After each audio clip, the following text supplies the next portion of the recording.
大哥、二哥，晚上的时候要不你们上吧？你也知道我的武艺没有你们好，在才华上面我可以和他比一比，但是在武艺方面我还是不上去献丑了。你说反了吧？咱们3个人中就你武艺最好，至于你的才华，那估计是仅你自己可见吧。你怎么能说这样的话伤我心呢？还是不是好兄弟了？既然西江二皇子都这么说了，那晚上就这么办吧。只是不知道你想和我哪位皇儿比试？老二，让老二对老二。怎么这话听起来这么怪呢？林尚书站在旁边已经面色如土了。尚书大人也不要太过于担心，皇上知道小林大人是怎么样的性格，不会和小林大人太计较的。但愿吧。说真的，他早就已经把全家人的坟地给选好了，是一个特别好的风水宝地。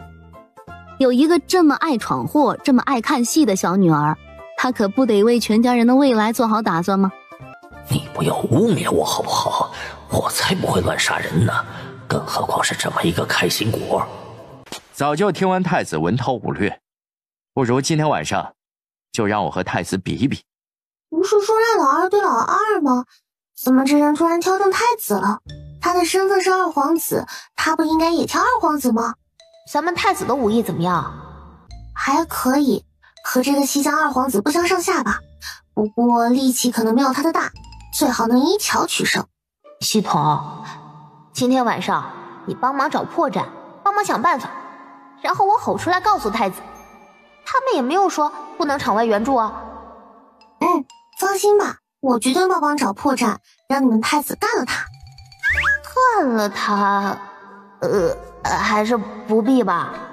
有了系统的帮忙，那今天晚上应该没什么问题了。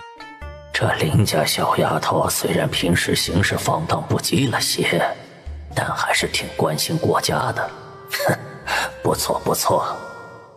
你要不去提醒一下，让那个什么二皇子洗个澡。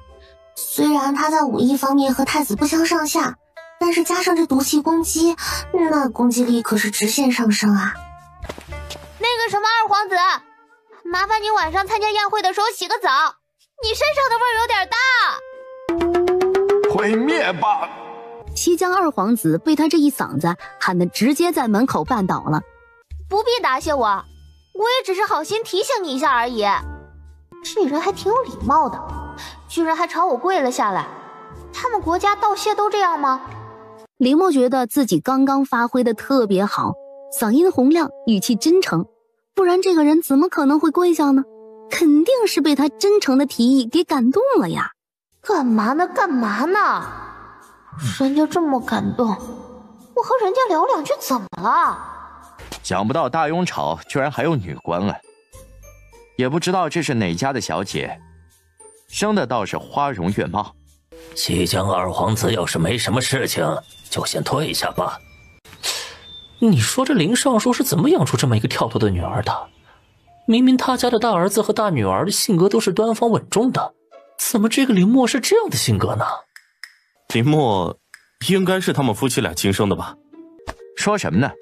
林家3兄妹长得这么像，怎么可能不是亲生的？林默虽然性格跳脱了一些，但是在长相上面还是没得说的。只不过他这气质经常会让人忽略他的长相。我这屌炸天的气质绝了是不是？系统，晚上你可得细心一点啊，咱们这边只能赢不能输。放心吧，我绝对不会让太子输的。对呀，这西江的二皇子居然还偷偷拿了暗器，他脚上的鞋子那里插了一把刀，可以伸缩的那种，太阴险狡诈了。皇帝和大臣们的脸色也变了，皇帝担忧地看着自己的大儿子。太子肯定地和皇上点了点头。太子殿下，请吧。这已经不知道是我第几次感慨这个二皇子的长相了。他们这边的女人口味都这么重吗？喜欢这种类型的？我觉得他的那些小妈们可能是平时没见过男人，所以才会对他这么宝贝。毕竟和一个老头子相比，熊他们估计也是可以接受的。你怎么知道的？我还正打算和你说呢，他老爹后宫里的那些女人却只是平时没有见过男人，物以稀为贵嘛。更何况这个二皇子的资本还可以，把他们伺候的也挺周到的。看台上的太子和西江二皇子很快就打了起来。西江二皇子主打的就是一个力道十足，太子的身子就很灵活。眼看着那个二皇子的一拳要打过来了，下腰躲过，太子劈叉躲过。皇帝和众位大臣都瞪大了眼睛，满脸的不可思议。你们不是要转系统的话吗？系统说的好像是下腰，你说的是劈叉，这两个动作完全不一样啊。太子一个侧身躲过了西江二皇子的一拳，西江二皇子阴狠的眼神看向了看台下的林默。你谁的眼睛大是吗？你的眼睛可没有我大。你们不是要转系统的话吗？系统说的好像是下腰，你说的是劈叉，这两个动作完全不一样啊。我刚刚说的好像是下腰吧，你说的是劈叉。哎呀，一样，反正都可以躲过那一拳。你不觉得劈叉的观赏性更高吗？哎，抓住他的脚，拖他的鞋，抓住他的脚，拳打他胯下。太丢脸了，为什么会这么丢脸？西江二皇子整个一个瞳孔地震，然后腿一软，身子立马放低。太子的这一拳打到了他的小腹上，可惜没有打爆他的蛋呢，可惜了。系统现在都觉得自己这个宿主有点凶残了啊，不对，这不是有点凶残，这是极其的凶残呐。太子殿下的身手果然不同凡响，不过这样未免有点胜之不武了吧？底下那位姑娘一直都在干扰。我呸！他胜之不武，你都带暗器了，我为什么不能够场下指导？而且，就算是真正的在战场上，提醒一下怎么了？技不如人就技不如人，最讨厌你这种了，还要给自己找个借口，把责任都推到其他人身上，不要脸！技不如人就技不如人，最讨厌你这种了，还要给自己找个借口，把责任都推到其他人身上，不要脸！对，不要脸！我现在知道为什么他要留一个大胡子了，因为他不要脸。说的没错。可以这么理解的吗？本来就是一场小小的比试，有输有赢很正常。既然比试结束了，那就算了。等会儿还有歌舞宴会，西江二皇子还是歇一歇吧。现在他算是明白了，这个国家的人就是会拉偏架的。这个熊真的是太讨厌了，他要是当了他们国家的皇帝，那肯定会搞事情。你放心吧，他当不了他们国家的皇帝了。赶紧说，是不是有新的大瓜？我刚刚搜索出来的，这个二皇子他根本就不是他老爹的种，现在他大哥已经找到证据了。他们国家这么乱的吗？刺激啊，太刺激了！这个二皇子的娘和别人偷情生下了他，今天下午发生了一件大事儿，他娘跟那个人偷情的时候被他那个老爹抓个正着，捉奸在床，而那个奸夫就是这个二皇子的亲爹。大皇子本来就一直在调查二皇子的事情，这一下子就抓住证据了，应该过不了2天那个大皇子就会过来了吧。现在他们国家那边挺混乱的。乱，真的是太乱了。这位小姐到底是什么样的身份？官职是什么？能做到这么靠前，官职肯定也不低吧？敢惹小林大人，我们就静静地看你下场。这个西江二皇子的胆子可真大，居然敢惹这混世魔王。他又不知道这混世魔王的能力，咱们就静静地看着就成了。我是我爹亲生的。我问你是什么身份，谁管你是不是你爹亲生的？我的身份就是我爹亲生的呀。回答的对，你的身份可不就是你爹的亲生女儿吗？没错。所有能听到他们对话的人，低头的低头，喝酒的喝酒，但是都有一个共同点，就是鼻孔都撑大了。宣德帝抬头望天，硬生生的把眼睛里憋笑憋出来的眼泪给忘了回去。他就知道小林大人不会让大家失望的。瞧瞧这完美的回答，你是不是在故意嘲笑我？你到底是什么意思？他急了，你看他急了。哎呀，他还急得放了个屁！他生气是靠屁股出气的吗？你们人类居然还有这种构造？才不是呢，就他一个，我没有嘲笑你啊。不过你要是这么想，那我也没办法。二皇子想要干什么？难不成还想要和一个小姑娘计较不成？就是，都28了还欺负我一个过3个月才满16岁的小姑娘，不要脸！殿下，人在屋檐下，不得不低头啊！别忘了我们是过来干嘛的？我们是过来寻求大庸的帮助的。只要有大庸的支持，那回去之后做什么都容易多了。可是他们欺人太甚，那是因为落后就要挨打。你给我消停一点吧！你信不信我现在就让你挨打？没事，你爹把你控制住了，我可以帮你喊，落后就要挨打，落后就要挨打，落后就要挨打。但是魔王有时候啊，还真的挺不错的。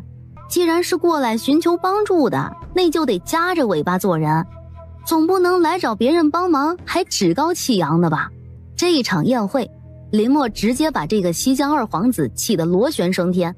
知道这个西江二皇子不能拿他怎么样，他就吃着就过来犯贱。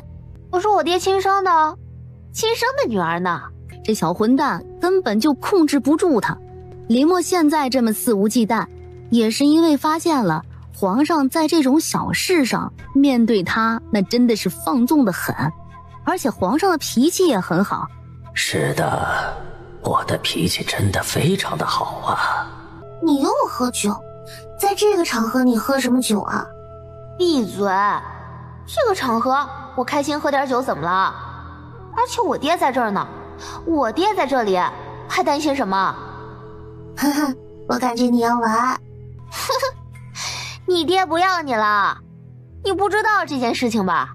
皇帝及其所有的大臣全部都僵住了。你爹不要你了，你不知道这件事情吧？皇帝及其所有的大臣全部都僵住了。宿主，你消停一点吧，你这样是真的会被打的。这丫头有时候是真的看起来挺欠揍的，也幸好是在自个儿家，别人不敢动手。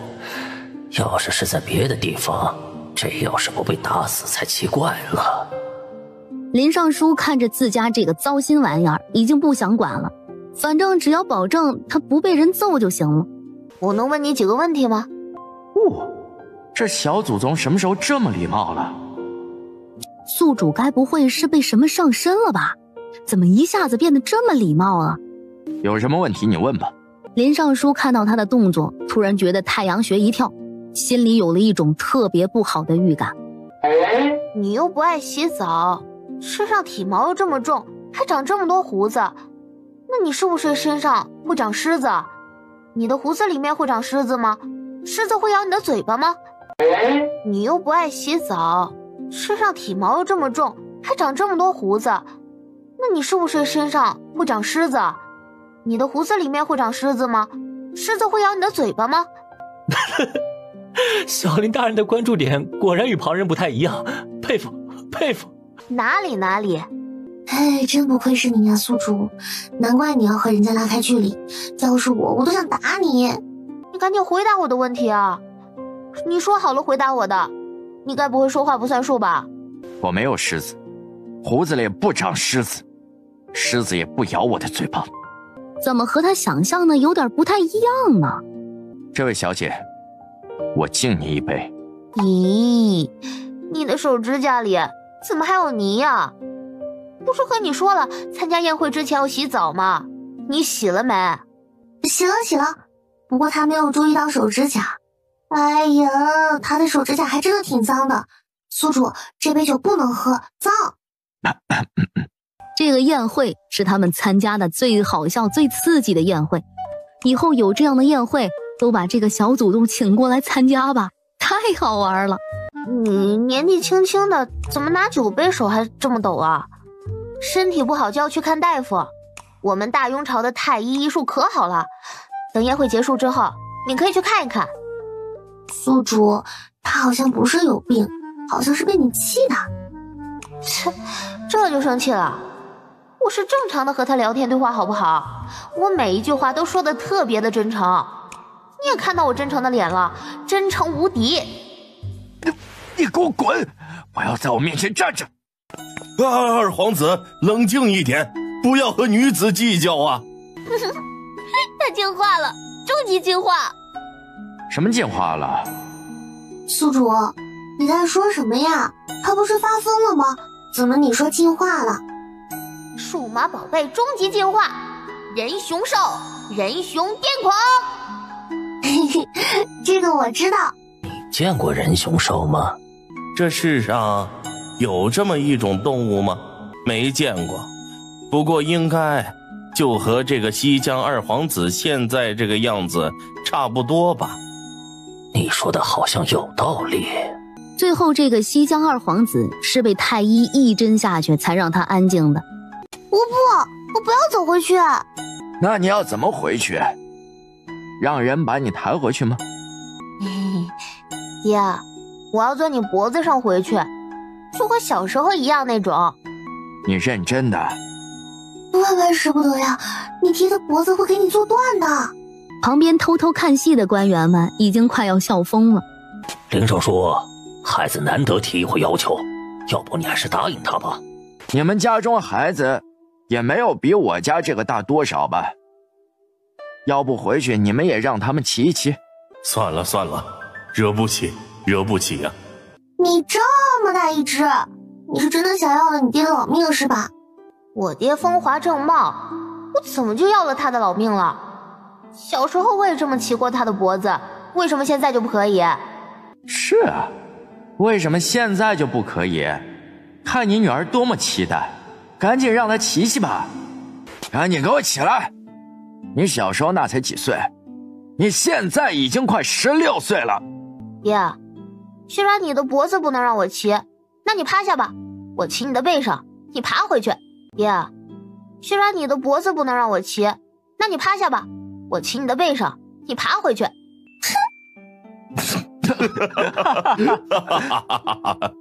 这个小林大人真是难得一见的人才啊！你们猜林尚书会怎么带他回去啊？让他骑脖子上，还是让他骑背上？应该会拎着他的领子走吧。早朝的时候，林尚书就经常这么带他过来的。我觉得应该会爬回去。大胆想象，这位小林大人身上还有什么事情是不能发生的呢？爹，你赶紧趴下呀，我们早点回家。宿主，你可真的是一个大孝女，孝死的那种。那当然了，我最孝顺了。这糟心玩意儿啊，还不停地让他趴下，然后他还要骑着他回去。爹，快点趴下，到时候你爬的时候爬快一点，说不定回家还可以赶上娘的夜宵。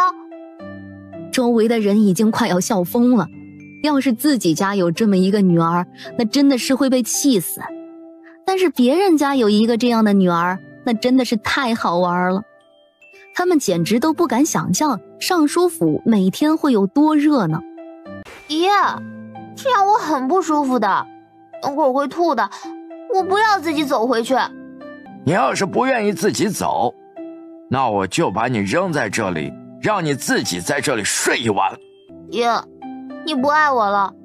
明明小时候我就可以坐在你脖子上，骑在你背上，为什么现在就不行了？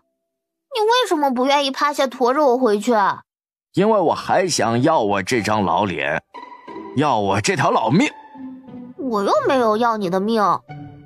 你骑在我脖子上就是要我的老命，要我驮着你回去就是要我的老脸。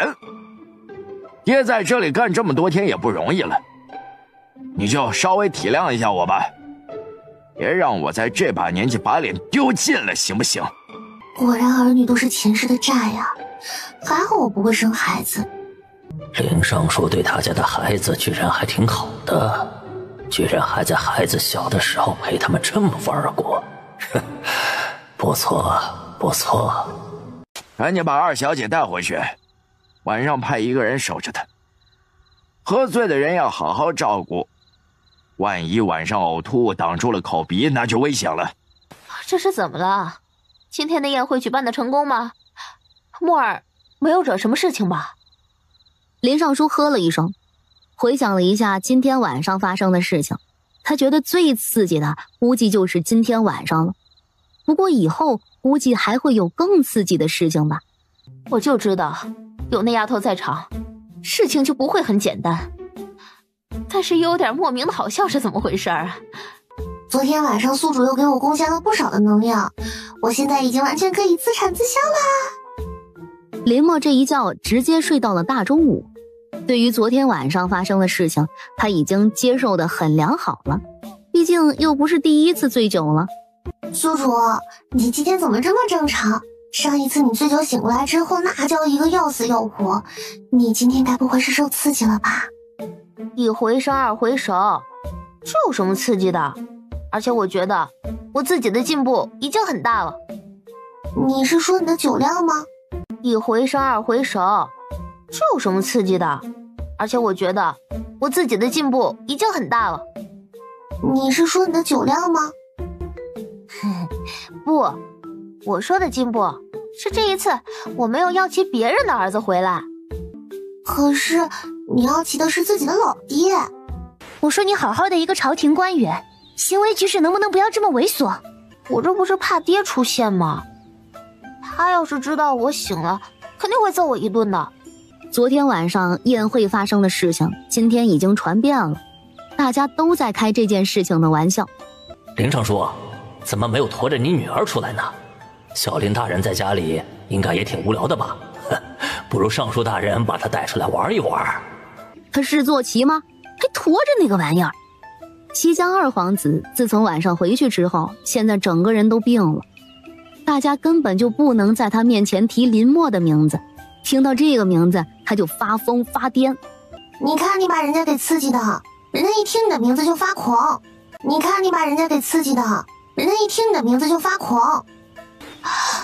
听到我的名字这么激动的吗？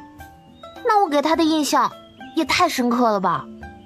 一般在小说话本里的这种发展，他可能会觉得我这个女子与众不同，然后会慢慢的越来越关注，最后会对我情根深重，情难自已。你第一世的时候也这么自恋吗？当然不是，可能是因为第一世被压抑的太久了，所以这一世我才要爆发呀。我发现什么都不如发疯发癫摆烂来的爽快。你看我现在生活多么惬意，多么自在，根本一点都不需要在意别人的眼光。算了，跟精神不正常的人说不来。林默去上早朝的时候，获得了万众瞩目的目光，大家都非常和善地和他打招呼，一口一个小林大人，把他叫的心里简直美滋滋。你不就是一个八品官员吗？而且还是一个摸鱼岗，为什么大家都对你这么好，这么尊敬？你不就是一个八品官员吗？而且还是一个摸鱼岗，为什么大家都对你这么好，这么尊敬？肯定是因为我的人格魅力征服了他们呀。我现在是万绿丛中一点红。是的，是的，小林大人的人格魅力真的非常的强大，我们都被小林大人的人格魅力给征服了。皇上，西江二皇子现在的病情有点严重啊，一个姓林的都不愿意见。上次您派过去的林太医，更是直接被他赶了出来呀。皇上，就算是人要出事，也不能在我们国界里面出事啊。这个心理素质真的是太差了。宿主，我觉得可能是你太颠了的原因。那就换一个太医过去，如果实在不行的话，就派人把他给送回去。还有小半个月就到皇上的生辰了，那个西江的大皇子能在这个时间段赶过来吗？我觉得不太可能，因为他朝相反的方向走了，他现在都快走到西戎了。不是，这个大皇子怎么不认路呢？这个大皇子手底下就没有一个会认路的人吗？有是有，但都是一些拍马屁的啊。那个大皇子昨天还把他手底下的人都给毒倒了，他们不是在外面风餐露宿吗？那个大皇子为了表达自己对属下的体恤，所以亲自煮了一锅菌菇汤，后面所有人都中毒了。今天早上是被山庄的猎户给发现的，要是再晚一步，估计要全军覆没啦。二皇子不是亲生的，大皇子是这个德行，总感觉西江要完是怎么回事啊？系统，赶紧来个大瓜，来醒醒神儿，太无聊了。好，我就等你这句话了。请问你想吃本国的瓜，还是外国的瓜？外国的。本国的吧，外国的人我都不认识，等他们来了再吃也不晚。这几天我搜集了好多个大瓜，首先给你讲讲太尉的吧。完了，被小鬼盯上了。哈哈，你也有今天。完了，被小鬼盯上了。我告诉你，太尉的屁股被人盯上了。林默感觉这是一个非比寻常的瓜呀。系统，赶紧仔细说来。哪个变态会盯上我一个半老头子的屁股呀？还要不要点脸了？前段时间京城不是闹采花大盗吗？那个采花大盗跑到了太尉府上，不过他走错院子，走到了太尉的院子。太尉那时候刚洗完澡，撅着屁股在那擦水呢。那个采花大盗没有看清楚这是个男还是女，但是他看清楚了太尉的屁股。这一下他就见了梦中情骨，白皙漂亮，细腻圆润。不过因为被太尉府的护卫过来巡逻了，所以他就跑了。他还以为自己进的是太尉府哪个小姐的闺房，现在他正准备找是哪位小姐呢。你说这太尉的屁股是有多么完美啊，居然能让采花大盗一见倾心，太厉害了吧。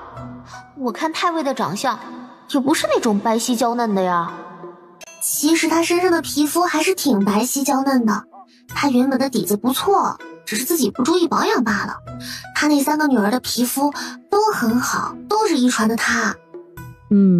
虽然黑了一点，但是好像还真的挺光滑的。太子给三皇子使了一个眼神，三皇子嘿嘿地笑了笑，然后伸出了自己蠢蠢欲动的手。大哥，你想干什么？你要傻老三干什么？太尉大人的屁股确实很圆润。哎呀，大哥，你干嘛让傻老三去做这样的事情啊？哎，太炸裂了吧！那我不是好奇吗？而且我身为太子，怎么能干这样的事情？我可是正经人。说好了，放我3天假期。3天假期都重要，不就是摸一下太尉的屁股吗？又不是摸老虎的屁股，就连父皇的屁股都摸过。再说了，男人之间互相摸一下怎么了？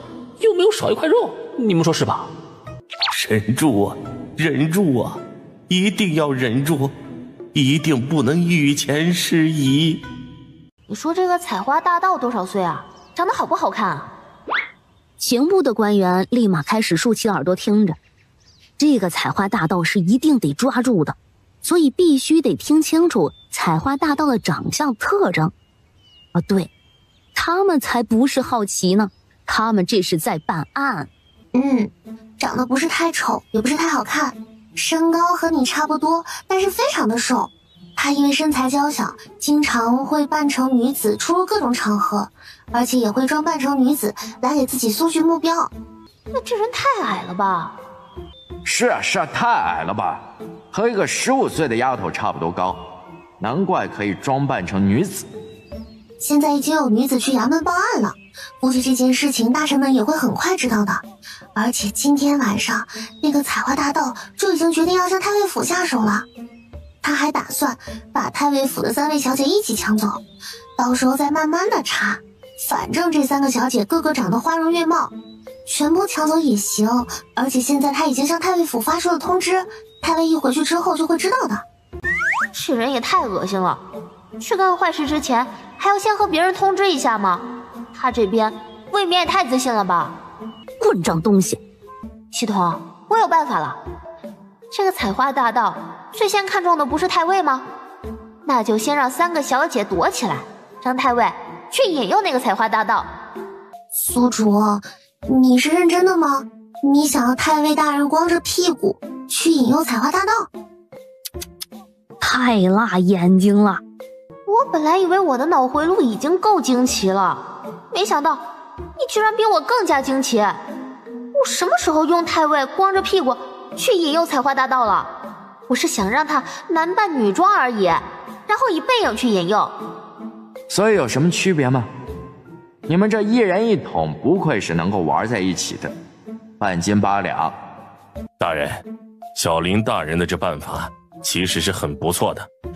反正那个采花大盗第一次见到您的时候是在您的那个院子，那他晚上来的时候肯定也会先来那个院子。您放心，我们会在外面把一切都部署好的，您只需要把人拖住，所有的一切交给我们。您只需要把人拖住，所有的一切交给我们。你们是故意的吧？万一那个采花大盗杀人不眨眼怎么办呢？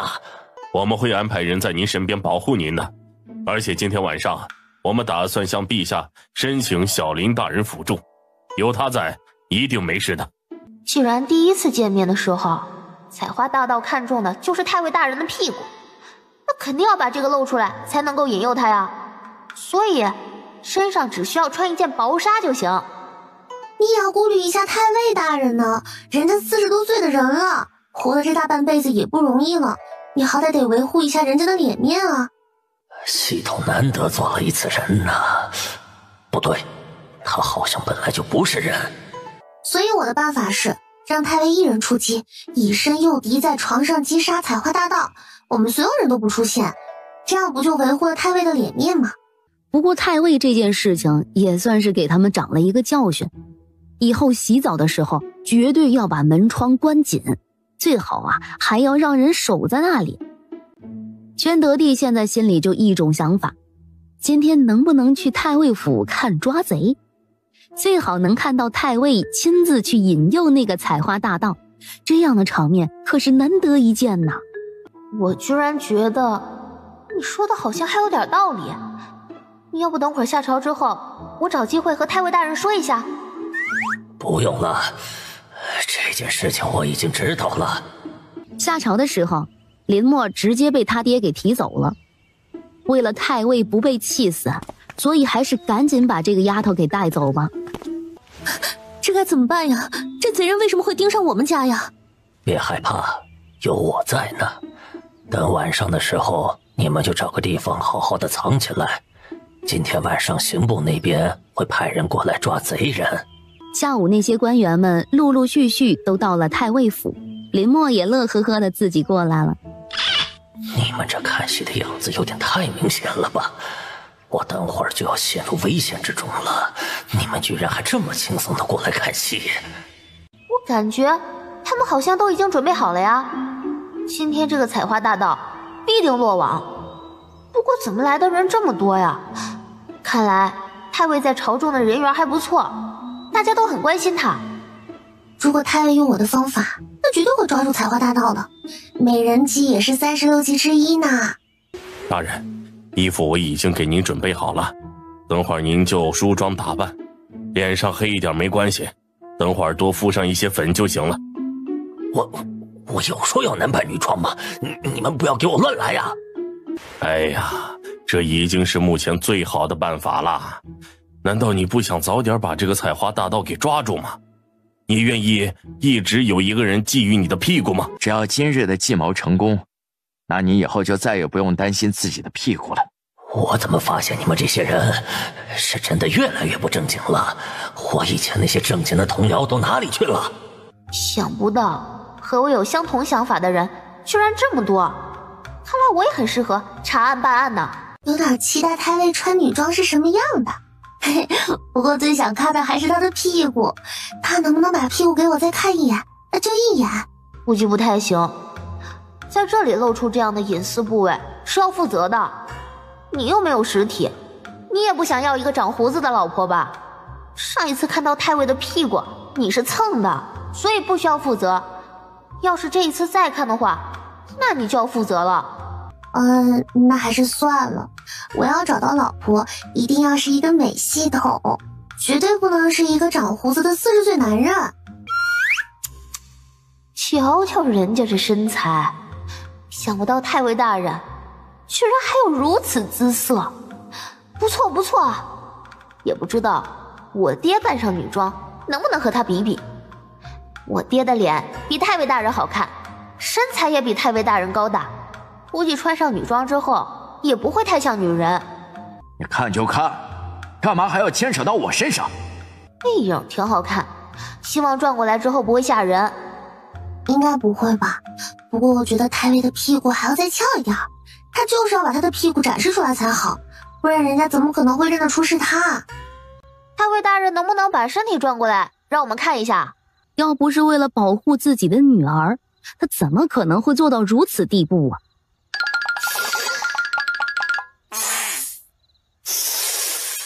要不然你还是转回去吧，咱们就当一个背景美人就行了。我的个天哪，为什么会这么割裂？为什么他会这么像一个人妖？他简直比李公公还要李公公。请问你礼貌吗？我还是第一次在现实生活中见到背影美人呢，希望采花贼不会被吓死。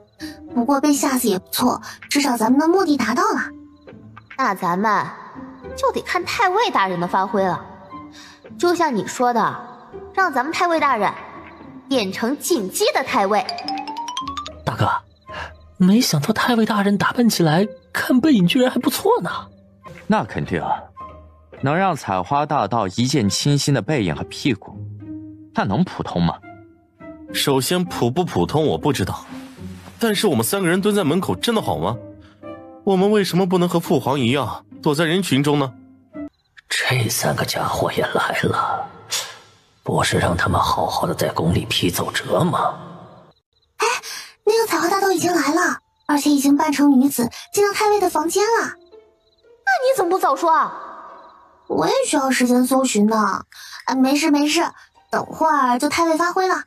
反正这个太尉府已经被围住了。美人儿，我来了。你说你叫这么多人来又有什么用呢？他们都没有认出我。为了防止林墨的心声被人发现，所以大家给他安排到一个特别安全的距离。林墨特别感动呢，以为这是大家对他的照顾。我去，太尉开始演戏了，这演技可以啊，居然还真的把那个采花贼给引诱上了床。真的要上演进击的太尉了吗？这个画面光是想象都有点刺激啊！美人儿，你赶紧转过身来呀！虽然你的背影也很美，但是我也想看看你到底长什么样子。美人儿，我也知道我的名声在外面不怎么好，但是我愿意为你放弃了外面一大片花丛，为你浪子回头。那我可真是谢谢你了。愿意为你放弃了外面一大片花丛，为你浪子回头。那我可真是谢谢你了。外面的系统把这个采花贼的语气模仿的那是惟妙惟肖啊！我的天哪，太尉大人的魅力居然这么大吗？还没有露脸就能让这个采花大盗浪子回头了？其他人简直都不敢想象里面那个画面是什么样子的。怎么办？我真的好想过去看一看啊！可是我爹真的是太碍事儿了。没事没事，我过去看也一样，我给你转述就行了。太尉动手了，太尉抓住了那采花大盗的命根子。你是谁？我的美人哪去了？你赶紧把手给我放开！外面的人哗啦的一下冲了进去，林墨也趁乱跑了进去，林尚书硬是没拦住他。太尉大人果然是男中豪杰啊，扮得了女装，抓得了贼，厉害！你们这些官员好不要脸，居然还男扮女装！我看中的那个美人到底是谁？我看中的那个美人到底是谁？你身边的这位就是你的美人啊？难道你看她的背影没有认出来吗？你说你这采花贼啊，眼神是真的有点不太好，是男是女都没有认出来。得亏我们太尉大人智勇双全，这一下就把你给抓住了。脏了脏了，我的手不会染上病了吧？我居然从没想过他居然能干出这样的事情。男扮女装已经够惊奇了，他居然还能够更不要脸。可能是被小林大人给影响的吧。你看他一个姑娘家，站在那里一点都不害羞，那笑的那个样子，真不知道以后会嫁给京城里的哪位公子。京城里估计没有能够配得上她的人。他们好像还真的没有考虑过这个问题呀。不过这个奇葩应该没有人敢娶吧？不然分分钟把你家的事情全部给抖露出来，让你成为全京城的热点。系统，你说太尉大人男扮女装这件事情，明天会传遍京城吗？我觉得会。京城里的那些富贵人每天都闲得很，你看你每次出事情，不就传遍京城了吗？太尉马上就要顶替你，成为京城中的名人啦。想不到我顶流的位置居然也被人挤下去了。没事，这个位置就让给他吧。我怎么感觉这个位置马上就会被你给抢回来呢？第二天早朝的时候，林默被皇帝赏赐了一个苹果，他开开心心地咬了一大口，然后这一下就尴尬了。苹果卡在我的嘴里了，我的牙卡在苹果里拔不出来了。哎呀，我就知道会是这样。你说你苹果咬一口这么大的干嘛？现在好了，卡住了吧？我就从没见过人吃苹果还能卡住的。小林大人不要动，等会儿就可以把你的牙给拔出来了。小林大人不要动，等会儿就可以把你的牙给拔出来了。李公公小心翼翼地把苹果那个边给切了下来。你居然对着一个公公流口水，你还是不是我的那个宿主了？妈呀，千万控制住啊！你才对着公公流口水呢，我这嘴里塞着苹果，口水兜不住，怎么好好的一句话被你说出来味道就变了呢？你是智障系统吗？丢人啊，丢人！过了好一会儿，林默才被解救出来。吃东西的时候不要这么急，慢条斯理。小林爱卿，这个苹果又没有人和你抢，你看其他人怎么就没有被卡住啊？谁说没有？他们虽然没被卡住，但有人把牙给磕掉了，现在还含在嘴里呢。谁？完了，又有一个人要身败名裂了。怎么办？怎么这个苹果这么硬啊？皇上这是从哪里找来的苹果呀？往你左前方看一看，那个好像是司农大人。司农一个慌张，直接把嘴里的牙齿喷射了出去。然后站在他前面的人只感觉到后脖梗被什么东西击中了。刚刚发生了什么？刚刚他嘴里喷射出去的是什么东西？我的天哪，真人版豌豆射手，他喷出去的是自己的牙吧？是的，而且那颗牙还掉在别人的衣服里面。不能笑，不能笑，我是皇帝，我怎么能够嘲笑臣子呢？千万不能笑。你往我脖子里吐了什么东西？你有病啊！什么东西都往前面喷。没想到这位大人看起来挺威严的，居然能把身体扭得这么妖娆，也不知道那颗牙给他扭下来了没有。不好意思啊，将军，我来帮帮你吧。不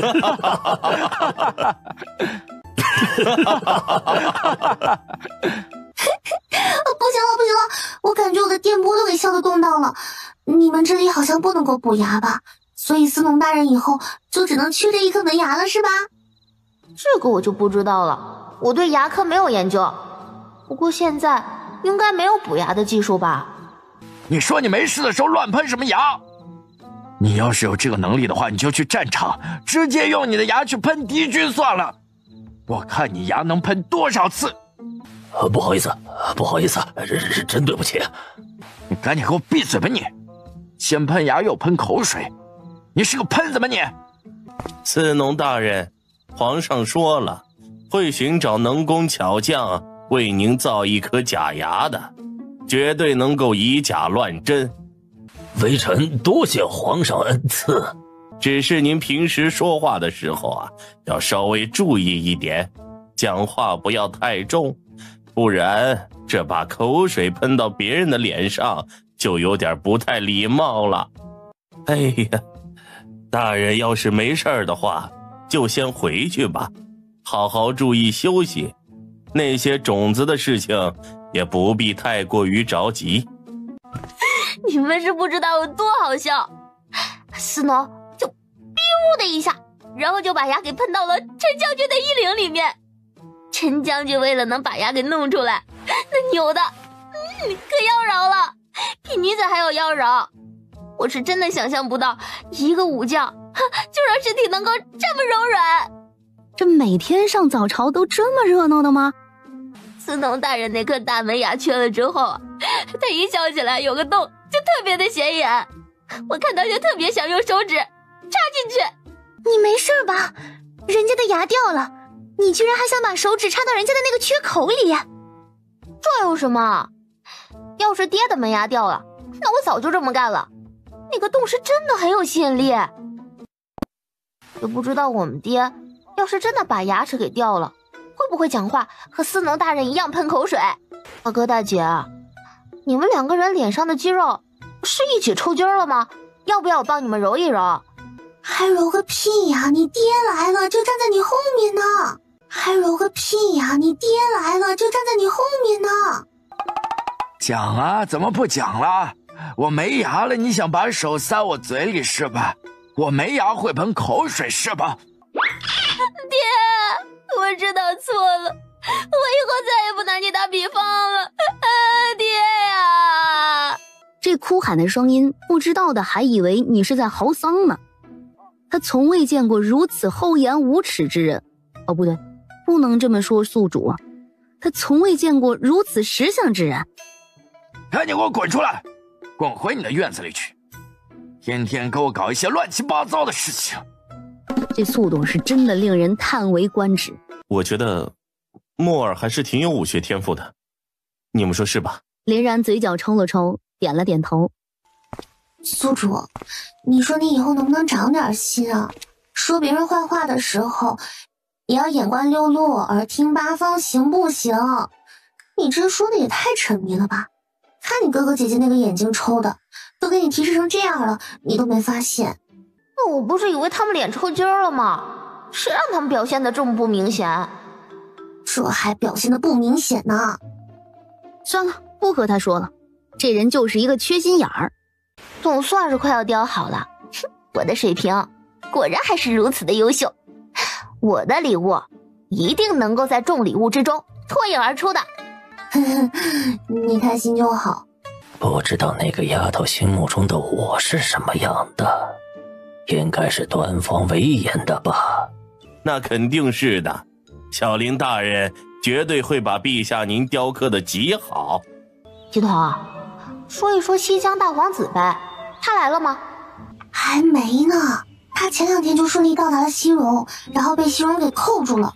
现在西戎正向西江打劫呢，想让他们交出这位大皇子，西江这次肯定得大出血。鸡头，你觉得西江以后的继承人会是谁啊？这老大和老二都不行，那就只剩老三了呀。忘了跟你说了，西江三皇子和一个男的私奔了，现在西江已经乱成一团了。这么刺激的吗？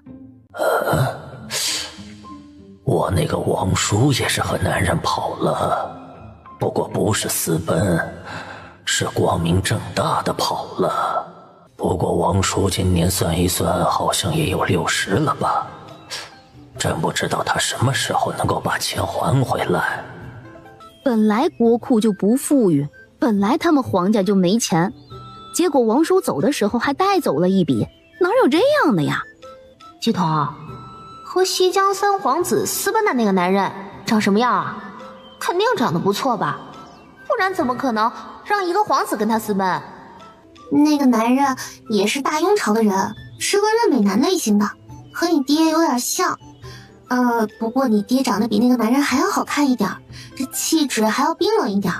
如果你爹经常笑一笑的话，和那个男人应该有2分相似。我谢谢你。系统已经很多次夸过林尚书的长相了，尚书大人真不愧是当年的探花郎啊！真不愧是我爹呀！也幸好不是那个三皇子来我们国家，不然我都怕他对我爹一见钟情。毕竟他喜欢的是我爹这种类型的，而且我爹比他那个男人还要好看。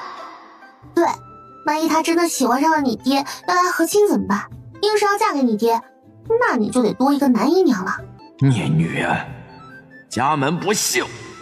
忍住忍住，虽然这个林家丫头是真的挺好玩的，但也是真的费老爹呀。早朝结束后，林默本来还想去街上逛一逛玩一玩的，结果直接被林尚书给拖回了家里。爹，你不讲道理，你现在总是无缘无故的打我，我到底犯了什么错吗？打你还要挑日子吗？我是真的觉得你一天不打上房揭瓦。唉，你们妹妹肯定又惹事情了，咱们家现在都已经成了京城里的红人了。我们倒是还好，我觉得我们之中压力最大的应该是爹，毕竟他还要每天和小梅一起去上朝啊。我也发现了，爹这段时间的脾气是真的越来越暴躁了，而且还经常一个人坐着发出冷笑。娘，您没事的时候也稍微开导一下爹，不然我怕他的精神出问题。晚上，林默趴在床上还在不停地和系统告状。哎呀，哪个小孩子没有被父母揍过？而且你爹爹打你也不是打得很重，要是打得很重的话，你还能这么生龙活虎吗？这还打得不重吗？他居然拿藤条打我！藤条打的都是一些皮外伤，稍微休息1-2天就好了。要是你心情不好的话，明天你不是休息吗？去街上逛一逛，我去给你找几个西瓜。很好，林默的心情一下子就变好了。何以解忧啊？唯有吃瓜。第二天一大早，天还没亮他就起床了。明明昨天还躺在床上不停地哀嚎，今天就已经生龙活虎了。就知道你这人是在哭假的。花孔雀，公子，要不咱们跑吧？他们跑什么跑啊？我又不会吃了他们。难不成他是怕我今天又去他们家吃饭？我今天带了银子好不好？可能是你上一次真的把他给吓到了吧，你还要骑着人家的脖子回家，还把人家当成你的坐骑，这恐怕是给别人造成一辈子的阴影了。我的天，为什么会在街上遇到那个混世小魔王啊？吓死我了，吓死我了！啊，没事没事，他没有追过来就好。哎，今天林尚书怎么把他给放出来了？难道就不怕他在外面惹事情吗？可能是林尚书也受不了小林大人了吧？这一天到晚的看着小林大人，肯定得要一个时间好好的缓解一下自己的心情。这个时间段，他可能就会把小林大人给放出来。虽然说林尚书也需要自己的空间，但是这么把人放出来，还是有点草率了。这对外面的人多不负责呀！我看你们聊得挺开心的呀，请问我可以加入你们吗？姑奶奶，我错了，我是真的错了，你大人不计小人过，就放过我吧，我真的做不了坐骑，我是一个人啊！你看看你把人家给吓的，人家一个1.8米的大男人被你吓得花容失色，你现在的形象就像是一个强抢民男的恶霸。谁强抢民男了？这个世上有配得上我的人吗？我小林大人无敌。你开心就好，不过这个世界上确实暂时没有配得上你的人。小孔雀啊，上一次是我喝醉了，对不起啊。为了表达我对你的歉意，今天我请你去吃饭，街上的东西随便买。因为不敢拒绝，所以魏正安还是被带走了。魏正安怎么跟林默在一起了？他是吃了雄心豹子胆吗？总感觉今天有精彩的事情要发生了，要不我们也跟上去看一看？系统正指挥着林默去一个决斗场，这个决斗场是那些外国人搭起来的，比较简陋。大瓜大瓜，这里有大瓜。你说什么瓜？是我们国家的还是其他国家的？有你们国家的，也有其他国家的。看到角斗场那个大胖子没？那是西戎的一个将军，他是昨天连夜赶到的，还带来了西疆的大皇子，然后他把西疆大皇子给卖了。他把一个国家的皇子给卖了，真的没问题吗？他是想要两国开战吗？他把一个国家的皇子给卖了，真的没问题吗？他是想两国开战吗？是啊是啊，把皇子给卖了，这真的不是在说笑话吗？他又不知道那是西江的大皇子，西江大皇子不是被西戎扣下了吗？然后他自己找机会偷偷的逃了出来，正好碰上了快马加鞭的这个西戎将军来大拥。这个西戎将军来的时候没有带多少盘缠，所以顺手就把人给抢了。这个顺手是有多顺手？他们都这么乱了吗？就算是一个平民百姓，也不能这么被抢啊！那个大皇子被卖到哪里了？卖给人家做奴了吗？不，他把人家卖到了你们这儿的小官馆。你们这儿不是有男的青楼吗？西江大皇子长得不错，是一个混血帅哥，长得比那个二皇子好看多了。这个西戎将军看他的长相，就把他卖到了小官馆，他还值不少钱呢。他又觉得好笑，又觉得荒谬。魏正安则是整个都石化了。天哪，这也太惨了！好好的一个皇子，结果却成了这样。也不知道清白还在不在，已经有人偷偷的把这件事情传回去给皇帝了。不管怎么样，不能让别国的皇子在他们这里出事儿。系统，你说我们要不晚上去那个小官馆看一下吧？我想要见识一下这个大皇子是个什么样的人。想不到天下有如此奇人。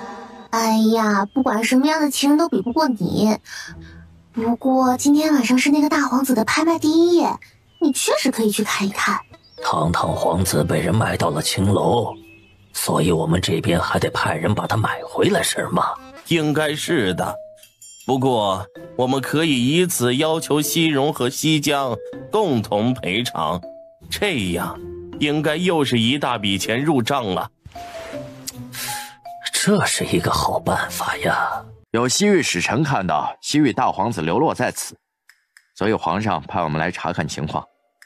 小林大人要是想在旁边观摩的话也可以，但是一定要找一个安全的位置。今天晚上可能会有点乱。好的好的，我绝对不会打扰你们办事情的，你们就放心吧。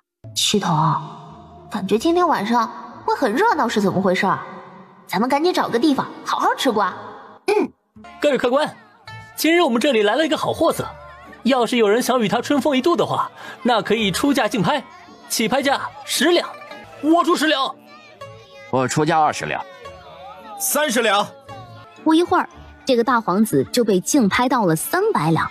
在场的官员们在竞拍与不竞拍之间来回犹豫。速度快躲，有刺客！林默一个眼疾手快，直接钻到了角落的桌子底下。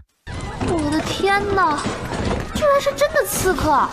是来刺杀谁的呀？来刺杀那个大皇子的，西江的人，反正你不要出去就是了。我这里有保护机制，如果你遇到危险的时候，会自动让你避开危险的。皇帝和林府得到这个消息的时候，都快要吓疯了。林尚书披着袍子就往外面跑，林七和林然两个人也是慌慌张张，林夫人则是直接被吓晕过去了。大人，不用慌张啊！小林大人他有保护机制，所以应该不会有什么事情的，而且他那里还有暗卫呢。我这怎么能不慌张啊？那是我女儿在里面，她从小到大都生活得开开心心的，从来没有遇到过这样的事情，她肯定会被吓到的。我的个天哪，这才是真正武侠片啊！确实是挺精彩的。都这个时候了，你们还在看戏？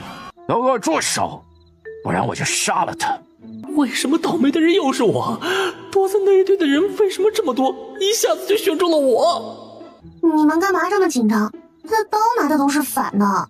嘿嘿嘿，好机会！三皇子，赶紧用一招猴子偷桃挣脱呀！果然调节气氛还是得看我们的小林大人。三皇子抓住时机，一个猴子偷桃，偷的这个刺客发出一声惨叫。这一招真的是行云流水啊！没想到我与三皇子居然有同样的想法，不错不错。你开心就好。居然敢挟持我，你自己送上门来找死，能怪得了谁呀？你们大庸的人都有病！林默，赶紧给我滚过来！完了，你完了！你爹来了，快跑啊！其实他连他爹的人在哪里都没有看见，然后他就把方向给跑错了，直接冲进了他爹的怀里。你为什么不告诉我爹在这一边？那你也没给我时间呀，你就不能自己问我吗？有时候觉得自己妹妹这个脑子是真的有点不太行，可是他自己却偏偏特别的自信。爹，你别追了，我知道错了，我以后再也不干这么危险的事情了，我以后再也不在外面随便看热闹了。阿门，我与你同在，不就是一顿打吗？咱们熬过去就好了。可是他话音刚落，就非常干净利落地屏蔽了自己的听觉。这就安静了。今天又收集了不少的能量呢，开心。这一顿竹笋炒肉直接让林默2天没有下床。小林大人请放心，昨天的那些刺客，皇上是绝对不会放过的。谁能想到在昨天的一场事故之中，受伤最重的居然是林默呢？我不关心那些刺客，我想知道西江大皇子怎么样了。不吃到完整的瓜，我死不瞑目啊！西域大皇子没什么事情，现在也已经清醒过来了。这一次是西江和西戎之间的事情，与我们没有什么太大的关系。说完之后，这个人就赶紧走了。他第一次见人八卦，眼睛能够放光的。你们皇帝还借由这件事情好好的讹了人家2笔呢，这不是应该的吗？是我们把这个大皇子给救出来的，他们就应该赔钱给我们。皇上做的没错。今天你可千万不要给我惹事情，不然我回家揍死你。因为林尚书现在基本上已经由一个文臣转为了武将。爹，你就放心吧，在这种重要的场合，我是绝对不会掉链子的。你说的这话真的是认真的吗？千万得看住他了。你这个腰带有一个暗格，暗格里面我放了一把细绳，要是这丫头惹事儿了，千万把她给绑住了。夫人你放心，我一定会控制好这个丫头的。看都把爹娘逼成什么样子了。宫廷宴会是真的热闹，各个小国家进献来的各种珍宝也让人眼花缭乱。西藤，他们的心意好像都没有我足呢。你的心意确实是挺足的，这些人的心意加起来都没有你的足。这么足的心意，到底雕成了一个什么样的东西呀？皇上万岁！这是微臣给皇上特地准备的礼物，是臣亲自雕刻的。皇上，不是，这玩意儿和他有半点相似吗？西藤，你看他们不是都被我给震惊到了？我这个雕工真的是绝了。是啊，这栩栩如生的猿猴，你雕刻的可是人类始祖。人的始祖是猴子吗？那个小林爱卿的心意朕收到了，来人，把这礼物给收下去。赶紧收下去吧，辣眼睛啊！这就是大庸朝的艺术吗？他们得好好的学习学习。有些人甚至还把这个猿猴给画了下来，然后还标注大庸皇帝像。父皇呢？您的威严形象从今天开始就要荡然无存了，咱们大庸的形象从今天开始也得毁灭了。以后人家一提起大庸城的皇帝，就是一个猴子，还是一只大嘴猿猴。还好，我们俩不用继承皇位，以后大家提起大庸的猿猴皇帝，就是父皇和大哥，与咱们两个没关系啊。你们认真的吗？不好，有刺客。爹，你放心，我保护你。每年刺杀皇上的事情都得发生好几起，也不知道他们图个什么。国家都这么穷了，你要是把皇上杀了，谁还拿自己的体己补贴国库啊？那不是赵太医吗？这难道就是传说中的豹女梨花针？太厉害了吧！咱们国家的太医深藏不露啊！皇上，你别担心，我来保护你。经过这么久的练习，他早就练就了一手出神入化的针法，这得多亏了小林大人呢。快躲开，有一个刺客到这边来了。哈，看我的！宿主放心，我有保护机制，你放心的冲吧。林默冲到了前面，对着那个刺客就是一踩，抓他脸，刺他胸。林默非常听话的用自己的9阴白骨爪把这个刺客给挠了，不过他还是不太敢用这个簪子刺人，所以他直接拿了一张椅子把别人给压住了。宿主小心，有个人冲着你过来了！一抬头就看到一把刀朝自己劈了过来。我居然能空手接白刃！保护机制启动，铜皮铁骨！哈哈哈！铜皮铁骨啊，这不就是活脱脱的一个盾吗？让我来发挥这个铜皮铁骨的最大威力，所有的刀都冲我来吧！来呀，是不是害怕了？有本事就朝这里砍！是男人就来砍我，不砍你就不是男人！宿主，让他朝你头上砍，我把这个铜皮铁骨开到最大，让你的头把他的刀给震断。林尚书看到林默去给别人挡刀的时候，心脏都差点下停了。林尚书看到林默去给别人挡刀的时候，心脏都差点下停了。别担心，别担心啊，小林大人不会有事的。他那生龙活虎的样子就知道，一点问题都不会有的。此刻我的内心有点复杂，请不要跟我说话。我没有看错吧？他是专门上去替别人挡刀的。你没有看错，他现在还在给别人挡刀呢。他是真的不怕我们发现他的秘密吗？这人的脑子到底是怎么长的？他难道不觉得自己这样太显眼了吗？哈哈哈哈！还有谁？还有谁？请叫我最佳人盾！继续，我就爱看这些人震惊的样子了，就是要给他们这种震撼。你放心，你刀枪不入的借口都给你找好了，你就说你是练了一种武功才能刀枪不入的。金钟罩铁布衫？啊，对，就是这个。所以起飞吧，我的宿主，发挥你最大的能力。你个妖女，你个妖女！谢谢你的夸奖，其实也没有那么妖啦。妖女的设定一般都是大美女，这人是在夸她漂亮呀。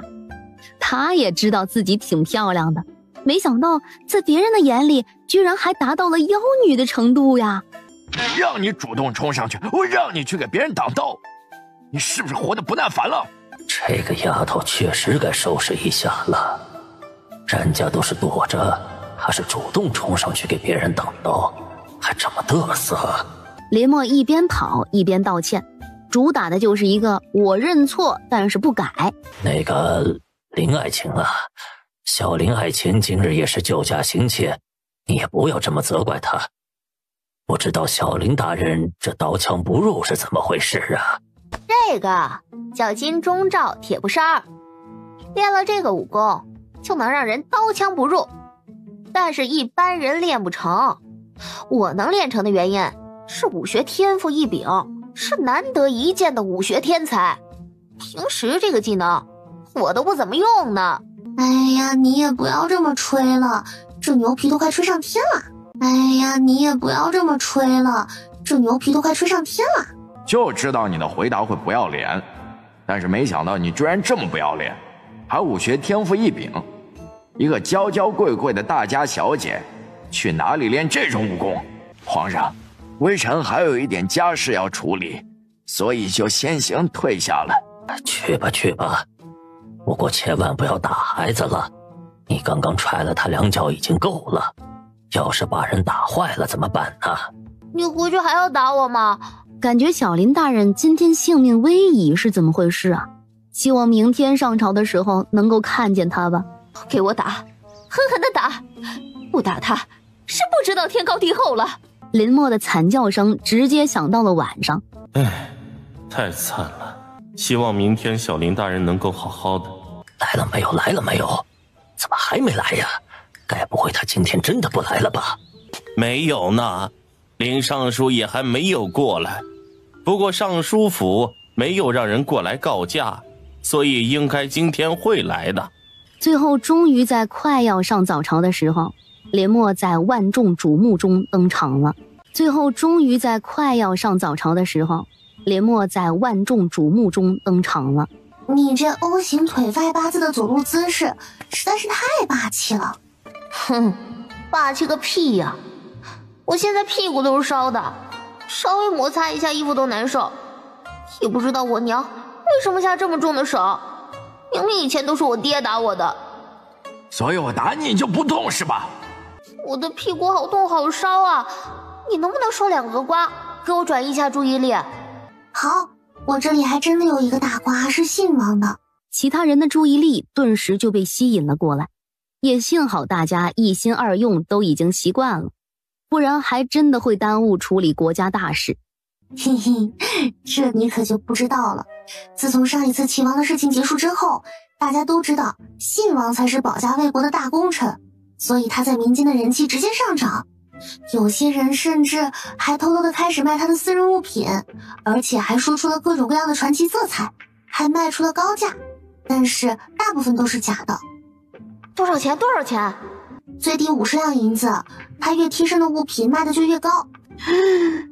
这么贵的吗？宣德帝看了一下自己身上穿的衣服，要是把自己身上穿的衣服拿出去卖，会怎么样呢？总不能比皇帝低吧？毕竟他可是皇上呀。他现在算是明白了其他大臣被林默看中的感受了。后来这件事情传到了信王妃的耳朵里，你猜信王妃干了什么事儿？他自己开始卖信王的私人用品了？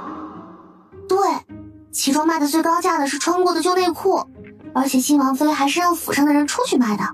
从王府出去的东西肯定是真的，这一条旧内裤卖了几百两银子。作为一个贫穷的皇帝，有这样赚钱的方法，怎么不告诉他呢？他各种各样穿过的旧内裤多得很。皇上，您的内裤是肯定卖不出去的，您那些内裤连屁股蛋子都兜不住，人家怎么可能相信这是皇帝的内裤呀？破一点又怎么了？就算是破的，那也是真的皇帝穿过的。那些人真没眼光。我就说我之前穿过的那些旧内裤怎么都不见了，而且最近府上好像还宽裕了一点，原来都是把我的内裤给卖掉换的钱呢。王妃啊，你勤俭持家是好，但是能不能换个方法？不行，这个来钱最快。红子，信王妃卖的内裤是原味的内裤还是洗过的？嘿嘿，这就要看外面的人怎么出价喽。不过不得不说，信王妃是个实诚人，她特别会满足各个买家的要求。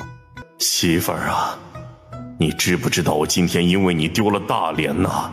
你说我爹也是大名鼎鼎的探花郎，而且是近几十年最好看的一个，在朝堂上也算是颜值担当了。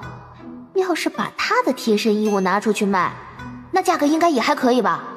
还有我哥在京城中的人气也不低，也是许多女孩子的春闺梦里人呢。他的贴身衣物价格应该也不会低。你这个坑货想干嘛？你这个坑货想干嘛？你是认真的吗？你要是真的这样干，我觉得你真的可能会被打死。最近好好的把你的贴身衣物看好啊，还有你儿子的。我觉得小林大人好像是认真的。不过我们家好像也没有穷到这种地步，就先放过我爹和我哥吧。万一以后家道中落，那就可以用这个方法了。你有病啊！还想着自己家家道中落。早朝好不容易结束了，只是在往外面走的时候，林默不知道什么时候又慢慢的走到了信王的身边。林尚书，你赶紧把你的女儿给带走啊！你干嘛呀？你该不会是看上这个帅大叔了吧？我可告诉你，你们之间隔着辈分的，他儿子都比你大2岁，他老婆打人呢，打得比你爹还狠。林尚书两眼一白，差点晕过去。你有病啊！我干嘛要看上一个大叔？京城里那么多优秀子弟，我随便挑选一个都好啊。我是看上了他的轮椅，这天天走来走去的实在是太累了。我是看上了他的轮椅，这天天走来走去的实在是太累了。要是能和他一样坐着轮椅就好了，到时候就让人在后面推，我坐在轮椅上吃着零食，这生活真是美滋滋啊！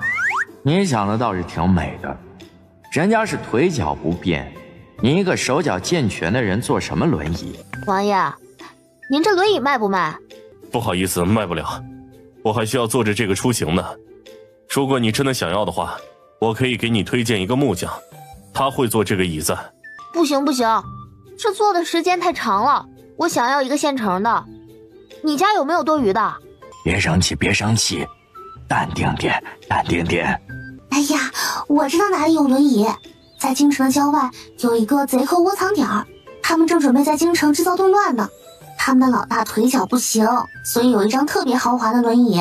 所以，只要捣毁了那个窝藏点，那我是不是就可以拿到那个轮椅了？对，所以我们现在赶紧冲吧，我给你开保护机制。冲！你们要冲到哪里去？这件事情不应该汇报给官府吗？汇报给皇上也行啊。眼看着林默就要准备起飞了，林尚书一个飞跃，给我回家！轮椅，我要轮椅，我也要坐着上朝。谁让你爹把你给抓住了呢？要不你重新换一个坐骑吧？你不是一直想要一个坐骑吗？你有办法帮我搞一个？我提前和你说，我不会骑马。不会也没关系，最近能量收集的够多，我买了一个驯服机制，能够驯服一个动物。真的是愁死了，烦死了。不过大家所有人都没有想到，因为一个轮椅居然还牵扯出了一个贼寇窝藏点。他对站着上朝的怨气这么大吗？靖王巴不得想站起来，他倒好，要是能把床搬到朝堂上来，他估计是真的能躺着上朝吧。小林大人心思纯澈，有这种想法也不意外。不过这件事情父皇也不用管，林尚书会把他管好的。再过几天的时间就是围猎了，父皇打不打算让小林大人跟着一起去？那肯定得让他去啊，他要是不去，我们得少多少快乐。不过也不知道他会不会骑马。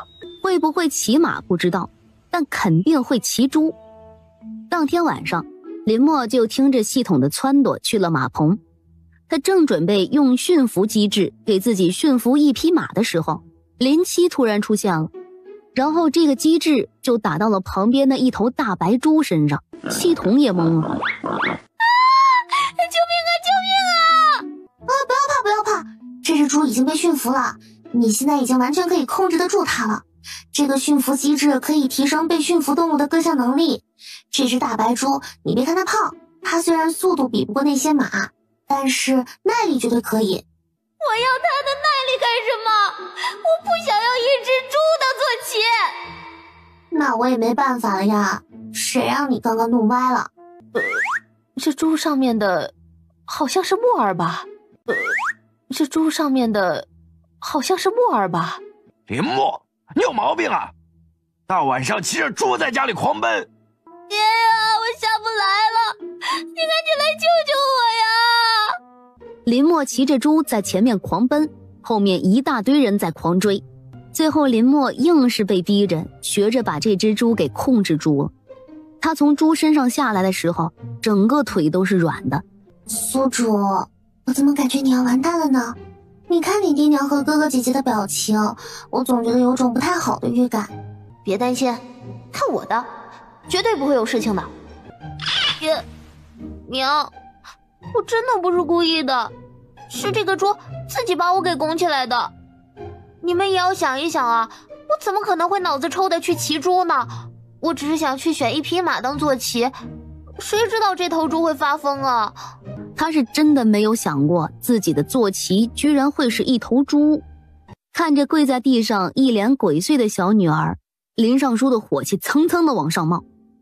最后还是林然、林七帮忙说话，林默这才逃过了一劫。你说默儿的性子怎么越来越疯癫了呢？以前也不是这样啊。可能他一直都是这样，只不过以前我们听不到他的心声而已。有点道理。再过几天就得去围猎了，默儿可能要和你一起去，你到时候多照顾他一下，多管他一下。夫人，你觉得我真的能够管得了他吗？我真的不能够换一个坐骑了吗？马上就要去围猎了，总不能大家骑马我骑猪吧？主要是这头猪的嫉妒心也太强了，它只要一接触其他的动物，这头猪就得发狂，然后疯狂的攻击其他的动物。换不了，你将就着用吧。哎呀，你往好处想一想，你这也是京城独一无二的一份了。真的是京城独一无二的一份吗？我怎么感觉是全天下独一无二的一个呢？小林大人果真是与众不同啊！就是，小林大人这坐骑也是古往今来的第一人了吧？各位大人谬赞了。宿主，你这真的是万马群中一头猪啊！太子他们三个在林默的后面都快要乐疯了。林默的这个背影看起来又可怜又好笑，宣德帝还特别损的让画师把这一幕给画了下来，到时候挂到御书房里面去，不开心的时候看一眼。这个小女儿脸皮也是真的够厚啊！没看到这么多人在看她吗？她居然还能够很开心的挥手跟人家打招呼。我感觉骑猪的感觉还不错哎，完全不需要担心恐高，而且猪的身上软软的，坐着也挺舒服的。那是，这头猪可是经过改造的，虽然速度方面不太行，但是在舒适度和耐力方面绝对顶呱呱。猪大哥，你快点啊！我们都从最前面走到了最后面了。别逼他，他已经尽力了，当个小尾巴也挺不错的。别逼他，他已经尽力了，当个小尾巴也挺不错的。大家把速度放慢一点，别把咱们小林大人给落下了。晚一点倒也没什么关系，别把开心果给落掉了。快跑，有土匪！京城外的这些贼寇点其实已经被剿灭了，只不过还跑了一些人，这就是跑了的那些山贼。快走快走！你说那丫头还愣在那里干嘛？还不赶紧找个地方躲起来！尚书大人，别冲动，小林大人他不会受伤的，就算是被发现了也不会受伤。您这一下要是冲出去了，那您的安全可就没保障了。这些山贼脑子没有毛病吧？这么几个人还敢冲下来袭击，他们是真的不要命了吗？人为财死，鸟为食亡。他们本来就是一些亡命之徒，大部分人在这世间都没有什么亲友血脉了，所以干脆就开始报复社会喽。哦，他们的老大已经被抓走了，就是那个坐着轮椅的老大，轮椅已经被没收了，所以他们这些人就是一盘散沙，脑子也不太行，武艺也不太行，这一下子看到你们这队伍，就脑子一热冲进来了。小林大人，系统直接打开了保护机制，林默躲都没有躲。这到底是什么神奇猪猪啊？既能被人骑，还能护主，攻击力还这么强。请问你们家还有这样的猪吗？我可以买一头吗？你是认真的吗？堂堂大将军居然也看上了这头猪，难不成你以后打仗要骑着猪冲锋吗？干得好，干得漂亮！嘿，我就说嘛，经过我改造的猪怎么可能是普通的猪？很快山贼就都被解决了。皇帝出行遇到刺杀是很正常的事情，所以身边的护卫武力值都很高。你们的坐骑没有我的坐骑好，帅又怎么样？中看不中用。这些马儿看起来很帅，但是没有猪猪萌啊，还没有猪猪能打。就是，咱们的猪才是最棒的。下次如果再有山贼，你拿着一杆红缨枪，骑着猪冲上最前面，我给你开最大的保护机制，到时候让人把你整张画给画下来，说不定可以流传1000年呢。你说我们回来的时候，会不会再遇到一场刺杀呀？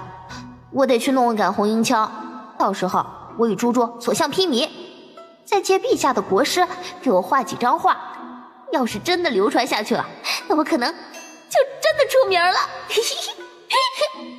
你说这系统还正常吗？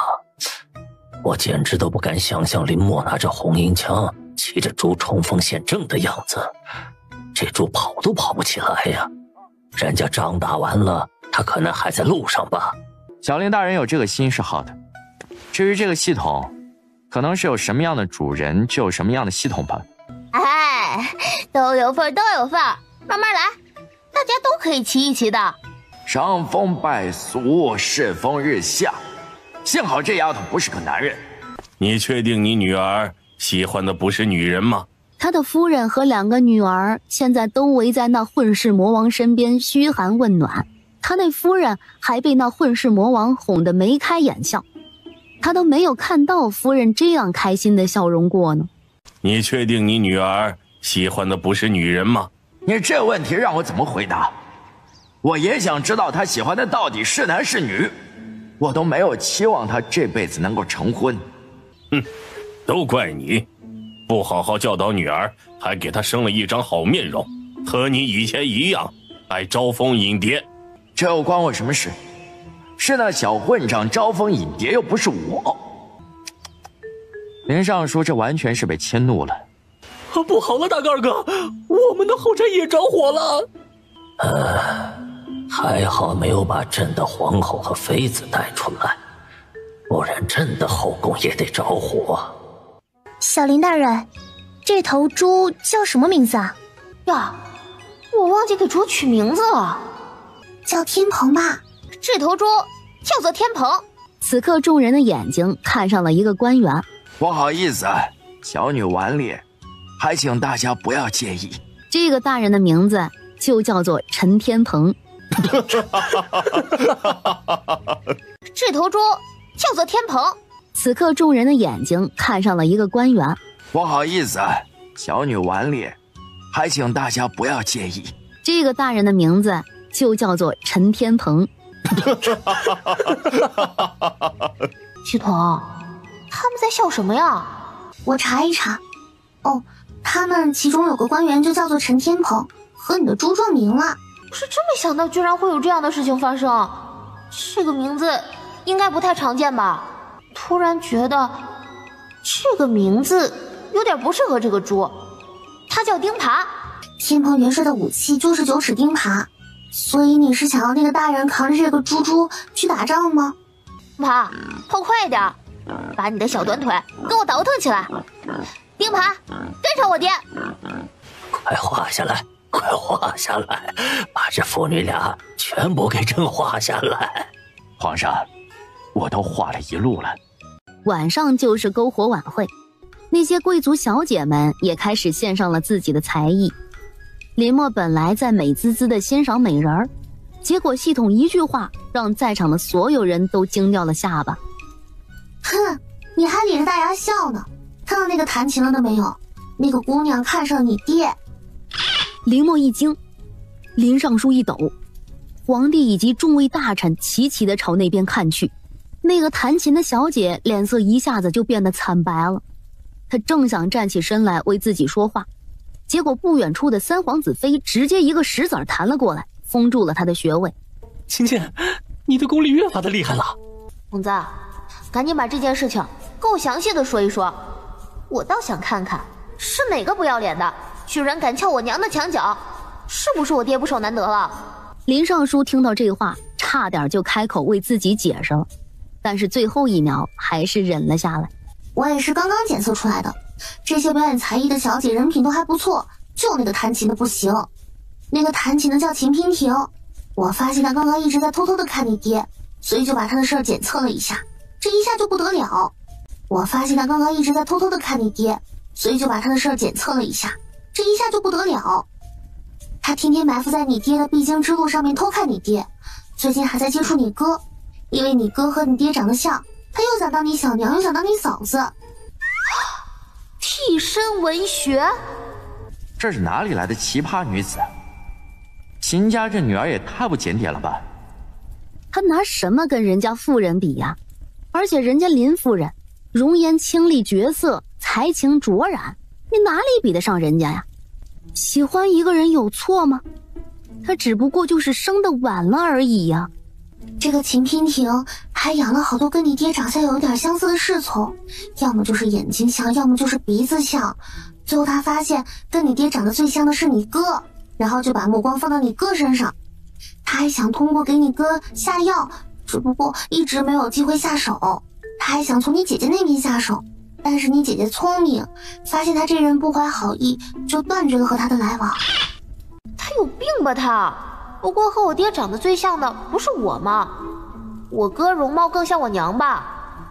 你确实长得更像你爹，但是你是个女的，而且他觉得你脑子有点不太正常，姐姐你太掉价了，而且他好像还真的挺嫌弃你的，说了你不少的坏话呢。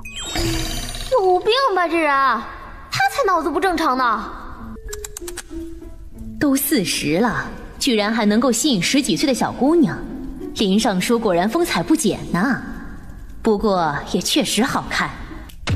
爹，我发现你这张脸实在是太容易招蜂引蝶了，所以还是在你脸上盖一个娘的私印吧，表示你这人有所属了。你娘的私印怎么会在你手里？前段时间不是惹娘生气了吗？所以娘就把她的零花钱给停了。要去府上支取零花钱，必须得有娘的私印，她就偷偷的把这个给偷出来了。宿主，你怎么还把这个带着？我不是让你刻一个萝卜章吗？你怎么还把真的带出来了？此刻在家里的林夫人需要用印章盖章，结果一打开盒子，就看到了里面的一个烂掉的萝卜。林默儿，你又偷我的东西！从小到大，只要他一扣他的月历，那混丫头就会偷偷的过来偷印章，而且不管这个印章藏在什么地方，他都能够找到。也不知道他是怎么办到的。这人的身体怎么这么差呀？弹个琴都能够晕过去，这身体也太虚了吧。确实，所有京城里的姑娘加起来身体都没有你的好。我觉得她们还是要多向你学习，不要追求什么弱柳扶风，身体才是本钱。刚刚你远远的走过来，我还以为你额头上面长了一只眼睛呢。你家夫人的这个私章还挺精致的。这下好了，你额头上盖着你夫人的名字，这下谁都知道你有主了。这个洗不掉了怎么办啊？估计要等他自己慢慢的退去。那个小混账怎么天天就给我搞一堆乱七八糟的事情？小林大人是一个好孩子，你看他多为自己的母亲着想啊。不过你这魅力也真的是挺大的，就连那个小姑娘都能够勾住。当年要不是你的脸长得好看，估计状元郎就是你了吧。当年皇上钦点的时候，第一眼就看中了林尚书，然后直接把他点为了探花郎。其实论文采论才学，当年的状元都不及他。钉耙，快点给我冲，我一定要抓住那只兔子。看你这速度应该是追不上那只兔子了，要不还是别为难你的钉耙了吧。这小林大人倒是活泼得很，今天一大早就起来了呢。一大早起来追兔子吧，而且现在还没追上。中午大家把猎物提回来的时候，不管男的女的，只要一出去，至少都有2、3只猎物。除了林默。为什么他们都这么厉害啊？站在他们中间，显得我好没用啊。为什么他们都这么厉害啊？站在他们中间，显得我好没用啊。没事没事，人各有所长嘛。你的长处不在这儿，你适合吃瓜又不适合射箭打猎，你要明白自己适合干什么。系统一句话就把林默给安慰住了。不过在交猎物的时候，大家看着那头被交上去的大白猪，陷入了沉思。谁说我就没有猎物了？我的猪也是猎物啊！这下我不是没有猎物的人了。你好聪明啊，我怎么就没有想到这个办法啊？你们2个是真的绝了，人家猪猪招你们惹你们了。小林大人，你确定你要把你的钉耙当做猎物吗？它不是你的坐骑吗？谁说坐骑就不能当成猎物了？你们的思想不要这么狭窄。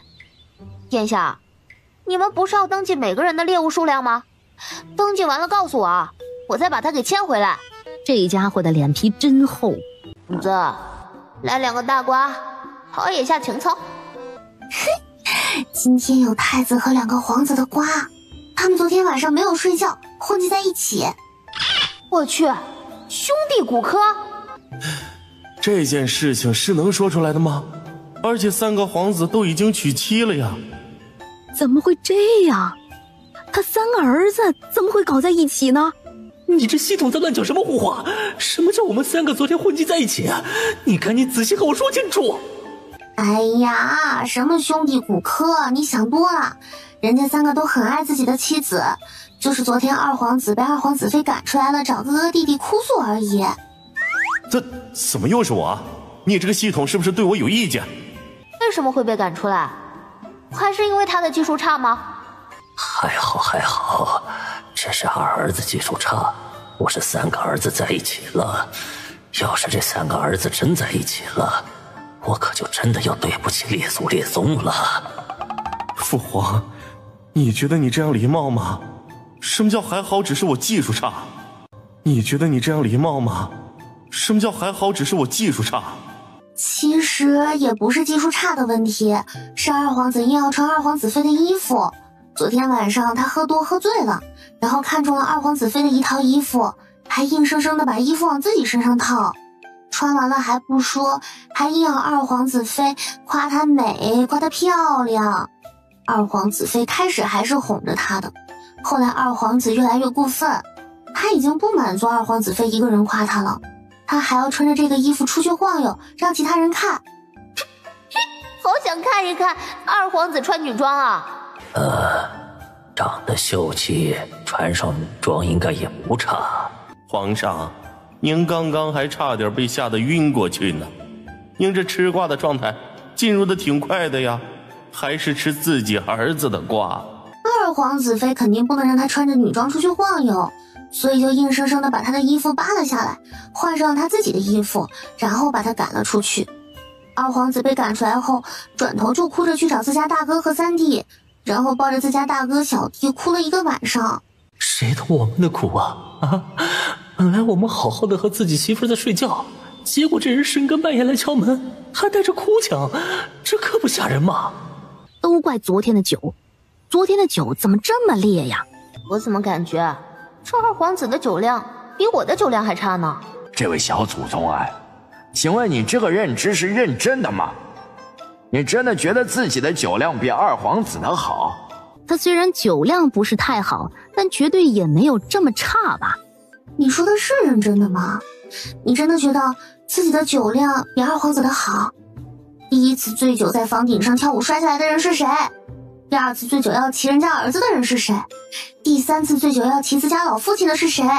这些你都忘记了？要不然二儿子和林默比拼一下酒量，看看谁更疯。皇上您三思啊！朕不思了，朕就想看看他们2个能荒唐到什么地步。爱卿，你也不要太过于担心了，朕都很放心的把儿子交出去了，你就放心的交出你女儿吧。这是放不放心的问题吗？这是能出人命的问题。当天下午就搞出了一场酒量比拼大会，所有的人都能参加，但是大家都心知肚明，这个大会是给谁举办的。这个大会得胜者的奖品居然是林默心心恋恋的豪华大轮椅。皇上，你这也太明显了吧？不过你是什么时候把这个轮椅给带上的？我要参加，我要那个轮椅。这个轮椅果然和你说的一样豪华。参加，素素加油！他就知道自己能够把握这个丫头的心理，他简直都不敢想象等会儿这丫头发疯能发到什么程度。比赛开始没多久，大家就装晕装醉，全部都退场了。我就说我的酒量不是最差的吧，和他们一比，我的酒量好得很。确实，不过几个酒量好的都没有来参加，估计人家对你的轮椅不感兴趣。二皇子，来，我们2个好好的比拼一下，咱们一口干。来，喝就喝，谁怕谁？看着这2个人一杯又一杯的喝，最后直接上了坛子。你们猜谁的酒量比较好？我觉得老二的酒量肯定比林默要好一些。默儿的酒量也不错，他喝醉之后只是行动诡异了一些，并不会醉倒。啥玩意儿？行动诡异了一些？这人怕不是蛇精转世吧？都把步子走成这样了，还不倒下去？果然是有点功力在的呀。嘿，你不行了吧？我可告诉你，我小林大人的酒量可不是吹的。苏主，你稍微转个身，你对着的不是二皇子，你对着的是钉耙。这小林大人喝醉了之后啊，是人畜不分呢，真的是字面意义上的人畜不分哦。二皇子，你怎么一下子变得这么矮了？你喝酒还会缩水的吗？你喝酒才缩水呢，我高大威猛的很，我最强，我最棒。硬要拼这个胜负欲干什么呀？当着这么多人的面前丢脸好吗？林默听到有声音从自己背后传过来，啪的一下就是一个神龙摆尾，一鞭腿过去。这是怎么了？你怎么还打人了呢？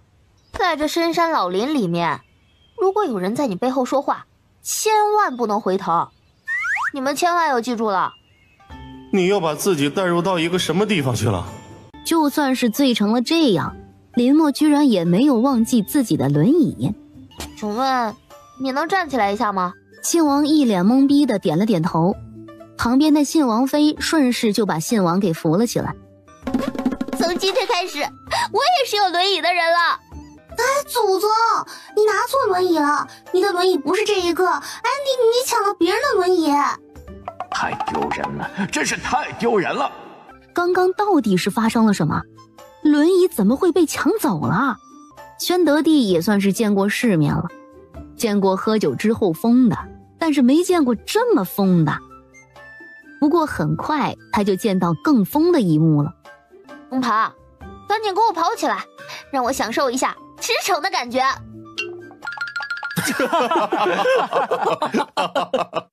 宣德帝嘴角一个劲儿的抽搐，他想笑，但是又想了一下，被当成猪的是自己的儿子，这一下就笑不出来了。哎，我的天哪，你以后还是少喝酒吧，把人当猪，把猪当人。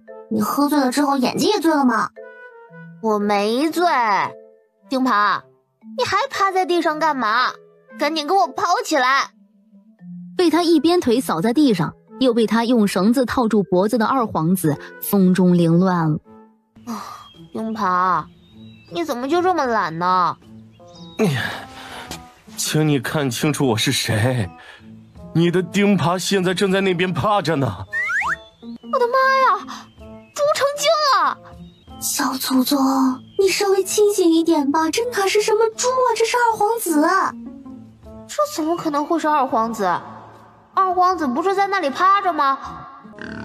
小祖宗，你喝醉了，你以后还是别喝酒了吧，你喝酒之后实在是太可怕了吧。这人喝酒之后杀伤力直线上升，本来平时就已经够疯了，喝了酒之后就更加疯了。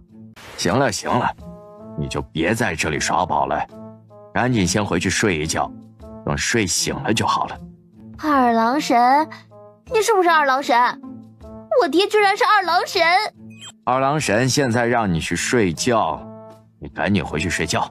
这一场闹剧就这么结束了，不过看的人都是挺开心的，只不过信王损失了一张轮椅。既然你的轮椅被抢走了，那一张轮椅就给你吧。也不知道那小丫头是怎么想的，新的不要，非要你这张旧的。可能她最开始看中的就是我这张轮椅吧，而且喝醉酒之后也思考不了那么多了，所以顺便就抢走了吧。小林大人不在，可真是无聊得很。就算是不吃瓜，只是看着他骑着大白猪走来走去，我都觉得乐。唉，谁说不是呢？平时小林大人又不出去和其他闺秀们玩，我们想要见到他一面都难。现在好不容易有个机会了，真是相处一刻少一刻啊。一直到晚上大家准备睡觉的时候，林默那儿从床上醒来。我的小祖宗，你总算是醒了，你还记得发生了什么事情吗？当然记得呀，我喝醉酒不会断片儿，我为什么不会断片儿呢？好丢脸呢。其他的都还好，就是我搞不懂你为什么要抢人家的轮椅，明明旁边有一张更好的轮椅，从别人屁股底下把人家的轮椅抢过来，论缺德还是你缺德。可能是因为我第一眼看中的就是他吧，一眼万年吧。神他喵的一眼万年，别以为我不知道你是怎么过来的，你穿越到这个世界不也是一眼万年吗？怎么办？我睡不着了，而且我肚子有点饿。那就出去找东西吃吧，刚好外面的火还没有灭，而且他们打的猎物有些人还没有吃完呢。看着林默跑了出来，那些巡逻的护卫连眼睛都没有抬一下。这个氛围最适合讲鬼故事了。我跟你讲一只绣花鞋的故事吧。系统的兴趣一下子就被勾引起来了，他还从来都没有听过鬼故事呢。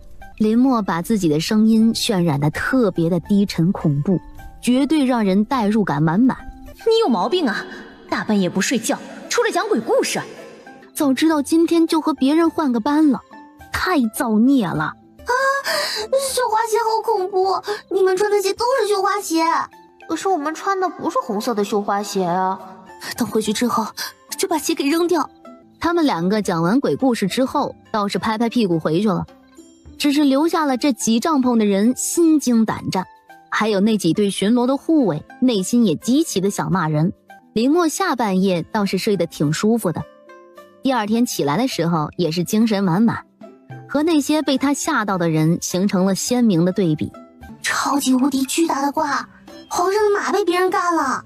很多人都怀疑是自己听错了，皇上的马被别人给干了。这是哪路豪杰就能干出这样的事情，居然连动物都不放过。这该不会是我想象的那样吧？我的大臣中还有这种人才？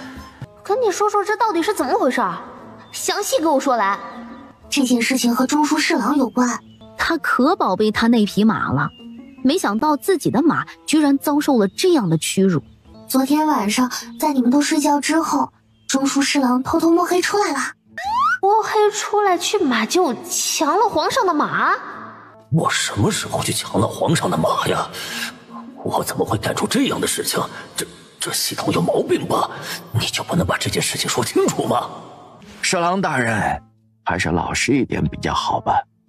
居然敢玷污皇上的御马，这可是大罪。你们都有病，你们所有人都有病。中书侍郎这么刺激的吗？人马之恋，我居然不知道这件事情。哇塞，我不是一个合格的吃瓜系统吗？哎，不是你说的吗？你说有人干了皇上的马呀？是啊，我们也有点听不懂了，究竟是什么意思嘛？我的意思是，中书侍郎半夜摸黑带着自己的马儿去干了陛下的马，他觉得皇上的马种好，然后就起了一个心思。你说话就不能说完整一点吗？搞得我白兴奋一场。真的是白兴奋了一场，我们还以为是什么禁忌之恋呢。侍郎大人胆子挺大的呀啊！居然敢偷偷摸摸的给皇上的马配种，他真的就是觉得陛下的马种好而已。他虽然是有点自己的小心思，但是也不至于变态到那种程度啊。孔子，我觉得你还是需要去进修一下语言的艺术，你这说话也太容易让人误会了。我觉得我话说的挺好的，我的语言系统非常完善。我刚刚描述的不清楚吗？这难道不是一个瓜吗？这确实是一个瓜，也确实是一个巨大的瓜。但是从你的嘴里说出来，这个瓜变得无敌爆炸的大，结果事情的真相却不是我们以为的那样。林默感慨了一会儿之后，就骑着自己的大白猪在系统的指挥下打猎去了，留下了其他人在原地一脸的无语。侍郎大人没事吧？这个怪不了我，要怪就怪那个系统描述的不准确。你真的对朕的马没有什么非分之想吗？只是单纯的配种？经过林默一次又一次的刺激，皇帝现在的想法也与众不同了，他所能接受的事情也越来越多。就连系统都能存在了，那这世上肯定有精怪的存在，说不定他的马真的能够修炼成人形了。中书侍郎想要来个人妖恋，那也说不定啊。林尚书现在很严重的怀疑皇帝是被自家那个混蛋小女儿给影响了。皇上，臣虽然是有私心，但也不是那种私心，臣就是想要给马配个种。臣有妻子有儿女，再怎么样都不能看上一匹马呀。我还以为能见识一场旷世奇恋呢，没想到居然是个误会。你们难道不觉得现在父皇的接受能力越来越强了吗？是这样的，不过你不觉得我们大家接受能力也有所上升了吗？就是那一天小林大人的钉耙变成人了，我们都有点能够接受呢。对，但是我希望那个钉耙如果要修成人形，不要照着我的样子变，其他的我都没什么意见。我看你们真的是疯了，全部都疯了。那边有野鸡，右边有野猪。说啥？林默和钉耙同时沉默了一会儿。钉耙快跑！不要担心，这个野猪是发情期，我现在把你的保护机制开到最大，它绝对伤害不了你的。林默郑重地点了点头，但是心里还是有点紧张。只是下一秒，林默就不紧张了。红子，我现在站在这里，是不是有点像个电灯泡？好像是有点。野猪是公的，你的猪是母的，你的猪竟然把野猪给勾引了，厉害了啊！你自己在这里玩啊，我就先回去了，你玩完之后再回来找我。哎，你看这头猪居然能听懂你的话，它不是一直都听得懂吗？你要驯服机制，就连猪都懂得以身诱敌了，就算是它哪天要成精，我都觉得不奇怪。大家看到林默从树林里面走出来的时候，还挺惊讶的。你这怎么回事？你的猪呢？你不是骑着猪进去的吗？你这怎么回事？你的猪呢？你不是骑着猪进去的吗？钉耙和一头猪在恩爱呢，你们不要过去打扰他。啥玩意儿？你说的啥玩意儿？哎呀，幸好这驯服机制是在钉耙身上，要是真的驯服了一匹马，那今天野猪叫你自己去打了。看来冥冥之中自有天意呀。所以这一人一猪进去之后，遇到了一头野猪。钉耙为了救林默，主动现身野猪是吧？那三关每天都在重塑中，可能是想要看钉耙怎么出来吧。大家一个下午都在等着钉耙。最后在天快黑的时候，钉耙啪叽啪叽的跑出来了，后面还跟着一头巨大的野猪。我怎么感觉这个世道我越来越不理解了呢？我们也不理解呀。在这小林大人入朝堂之前，这个世道还正常的很。自从他来了之后，这个世界就变了。当天晚上睡觉的时候，大家还能听到外面两头猪疯狂的声音。你们这猪也要有点礼义廉耻好不好？重新找个地方去疯狂不好吗？这吵得我们怎么睡得着觉？哎呀，这两头猪真的是太疯狂了，这声音真的是绝了。正常的很，人家干柴遇到烈火，可不就得噼里啪啦吗？我想知道，这样钉耙会不会怀孕呢？要是钉耙怀孕了，我也不好意思骑它了，那是不是还得重新找一头坐骑啊？应该不会吧？不过你现在不是有轮椅了吗？到时候让钉耙夫妻俩给你拉轮椅。小林大人，今天晚上能让你的钉耙带着那头野猪去别的地方吗？我试试看吧。不过人家干柴烈火也不一定会听我的话。要是晚上睡不着的话，你们就用棉花堵住耳朵。堵着也没用，昨天晚上我就堵了一个晚上。我想到了一个好办法，宿主，你让他们也这样不就行了吗？外面的猪疯狂厮混，他们也可以疯狂厮混啊，就比看谁的声音更大。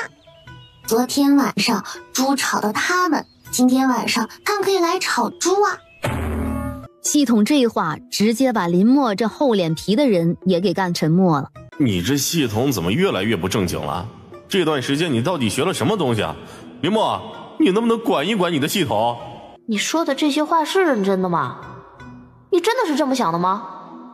当然，我刚刚还去搜寻了一下资料，你们这些人中嗓门最大的是刘将军和程将军。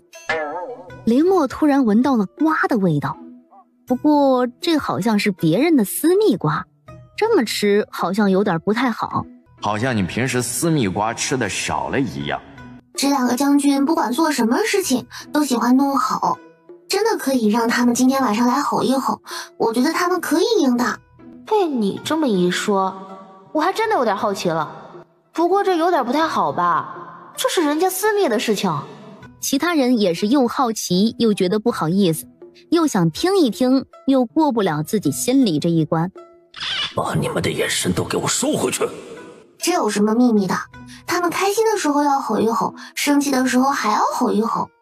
住在他们隔壁的那两户人家还以为他们的院子里养了什么野兽呢。后来还连夜搬走了。现在刘府和程府旁边都没有人住，原因就是被吓走的。这是2个人形猿猴啊，不过好像有点荷尔蒙爆棚哦。他之前觉得这些国之栋梁稳重可靠，可是后来发现这些国之栋梁屎尿难控，性格奇葩，行为诡异。他现在都不敢相信国家是由这些人撑起来的了。就吼一声嘛，吼一声又不会掉一块肉的。就是，之前去我们家我就觉得你们哪里不对劲了，左右两边都没有邻居，原来是被你们吓走的呀。你们晚上半夜也会吼吗？你们夫人就不害怕？还是你们觉得吼一吼能够增加情趣，就和那2头猪昨天晚上那样？能不能请你们闭嘴呀？跑快点，跑快点！丁耙，把你的小短腿给我倒腾起来！你看看你老公，多和他学一学。丁耙有你这个主人也真的是造孽了，人家就是一头家养的猪而已，你居然还让人家去拉车。丁大人，我记得您年轻的时候也不是这个样子呀，为什么您这女儿和你们夫妻俩的性格一点都不一样？丁大人，我记得您年轻的时候也不是这个样子呀，为什么您这女儿和你们夫妻俩的性格一点都不一样？谁说不一样啊？还是有一点一样的。林大人追求林夫人的时候，那也是出了名的呀，不然怎么能够抱得美人归呢？当年林夫人可不知道是多少男儿心中的梦中人。林大人条件好，生了一张好面容，性格也豁得出去，所以这不就抱得美人归了吗？陈年往事能不能不要再说了？我去！你们俩刹车怎么不说一声？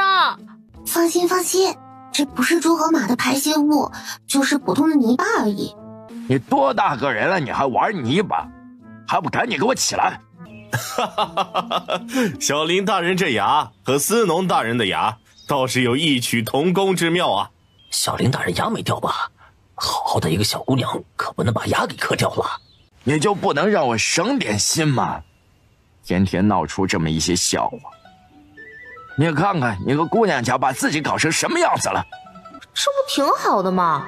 有胳膊有腿的。就是，姑娘家就是要活泼一些才好，天天死气沉沉的多不好玩。我就觉得你这样很好，继续保持。咱们果然是心有灵犀，难怪你会绑定我为宿主，原来咱们是同道中人呐。哎，这林默真的是一个活宝，有他在，整个京城都感觉好玩了不少呢。皇上，请您注意一下自己的形象，行不行啊？那我们随机抽取一个人来吃瓜吧，你赶紧给我挑选好人选，我要最刺激的那种瓜。我的天哪，我找到了一个超级大瓜，是真的超级大瓜。吏部侍郎家儿子男扮女装去青楼成花魁了。我找到了一个超级大瓜，是真的超级大瓜。吏部侍郎家儿子男扮女装去青楼成花魁了。吏部侍郎的儿子男生女相，他没有什么别的爱好，就是爱扮成女子。扮成女子之后，他的容貌也可以比下去一大堆人。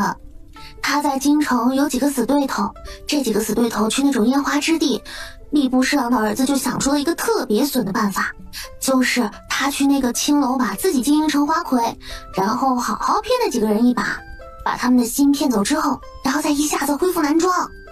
想法是个好想法，就是这个牺牲未免也有点太大了吧。这个人长得真的很帅吗？很漂亮吗？都能够在青楼成花魁，这长相应该不是一般人吧？长得确实是挺好看的，如果激烈的竞争成为了花魁，把那几个死对头迷的那叫一个神魂颠倒。我估计那几个男的要是知道他是男人的身份，会有2种结果。哪2种结果啊？哪2种结果啊？第一种结果就是他恢复男装，那几个人把他狠狠的死打一顿。第二个结果就是那几个人对他情根深重，被他掰弯，从此在弯弯的路上一去不复返。我怎么感觉这会变成第2种想法呢？能把男人掰弯，这吏部侍郎这儿子也不是一般人呐。逆子，难怪不肯跟着过来，原来是想在家里做坏事。这几个混蛋现在已经被他迷得神魂颠倒了。那明天或者后天，他就一下子恢复男装，把这几个人给吓死。美人儿，你这是想到什么事情那么开心？说出来让我们也听一听。就是和几个公子们在一起挺开心的呀。公子们开心吗？开心开心，没有比今天更开心的了。爱卿，要不现在回去吧，朕觉得你还是现在回去比较好，免得令公子酿出大祸。难得呀，还是有比他们家这个小混蛋更闹腾人的。他们家这个小混蛋至少不会女扮男装去勾引人。果然呢，人还是得比较，比较之后才知道自家孩子其实还是不错的。那个混账在哪里？哟，这是怎么了？你不是才去没几天吗？怎么突然半夜回来了？你是要找真儿吗？真儿说今天晚上在朋友家留宿。哼，还去朋友家留宿？他留在青楼呢。让你们平时都这么无法无天，让你们总是欺负人，就该这么收拾你们，到时候直接吓死你们。逆子，你给我滚出来，赶紧给我滚出来！吏部侍郎直接问花魁在哪个房间，那个妈妈吓得呀，赶紧指了最里面的一个房间。又是来找花魁的，这新花魁的魅力可真是大呀。爹，松手松手，我真的什么都没有做，我就是把他们几个给灌醉了而已，我真的是清白的。你这个混账玩意儿啊，赶紧跟我回家，回家再收拾你。难怪这个新花魁卖艺不卖身，那笛子吹得可好了，原来是一个官家小姐呀。爹，我真的知道错了，我就是想骗那几个人而已，我保证我什么都没有干，我只是把他们几个人灌醉了而已。你实在看不惯那几个人，也不能用这样的办法呀。我不管你在外面跟别人有什么矛盾，这杀敌1000自损800的事情，你怎么能干得出来呢？不说其他的，真儿这样还挺好看的，只可惜我们没有一个女儿。要是有个女儿的话，一定也是长这个样子的。哎呀，要是这混小子是一个姑娘家就好了，女儿肯定乖巧听话。哼哼哼，那是女儿一定乖巧听话，就像我一样。那个美人可不是我们这里的，那个美人是一个官家小姐，但具体是谁我们就不清楚了。也不知道这官家小姐怎么会来青楼玩啊？她刚刚被她爹给带回去了，看样子她爹好像还挺生气的。哎，或许真的是我们与那位美人有缘无分吧，也不知道那位美人是哪位大人家的小姐。京城里的小姐们大多端庄可人，就算是有那么几个泼辣的，那也不会来青楼吧。几个人对视，就有了一个共同的想法。现在京城里面最不羁的，不就是那个小林大人了吗？他们虽然没有见过小林大人的样貌，但是对于小林大人的名气还是听过的。而且听说那个官家小姐是被自家老爹给转耳朵给拽回去的。林尚书不也经常这样对小林大人吗？听说啊，他还当街追赶过小林大人呢。越想他们越觉得那个美人是林默。此刻的林默，人在围场坐，锅从天上来。大瓜，李公公居然有一个儿子在宫外。啥玩意儿？他有一个儿子在宫外？这系统没搞错吧？他6岁入宫净身，后来就一直在皇上身边伺候。他6岁能生孩子吗？我记得你是从小就跟在我身边的吧？我们俩也算是一起长大的。你6、7岁就能生孩子了？你就这么厉害的吗？皇上啊，奴才可是从小跟在您身边伺候的。我6岁净身入宫，6岁的孩子怎么让人怀孕呢？难不成李公公是净身没有净干净？他是一个假太监？李公公看着这其他人的眼神，心里一下子就憋不住气了，当场就要脱自己的裤子。使不得，这里这么多人呢，就算是要证明也不能这么证明。咱们可以私底下看，这还有这么多姑娘在呢。李公公是真太监，他6岁就入宫了，但他确实是在宫外有一个儿子。他爹娘把他卖掉之后，又觉得自己家里不能绝后，然后就买了一个寡妇进来。那个寡妇肚子里还有一个遗腹子，那个遗腹子叫李明根。所以那个寡妇肚子里的遗腹子，现在就是名义上的李公公的儿子。那个遗腹子叫李明根。所以那个寡妇肚子里的遗腹子，现在就是名义上的李公公的儿子。是的呢，李公公的父母早就去世了，所以家里就是那个寡妇和李明根了。哦，那个李明根长得还挺俊俏的，他还和郑国公家的3小姐私定终身了，两人打算3天之后私奔。什么鬼？为什么又和他家有关了？你说我们今天晚上偷偷跑回去怎么样？应该不会遇到什么危险吧？放心放心，就算遇到危险也不用怕，有我在呢，你还怕什么危险？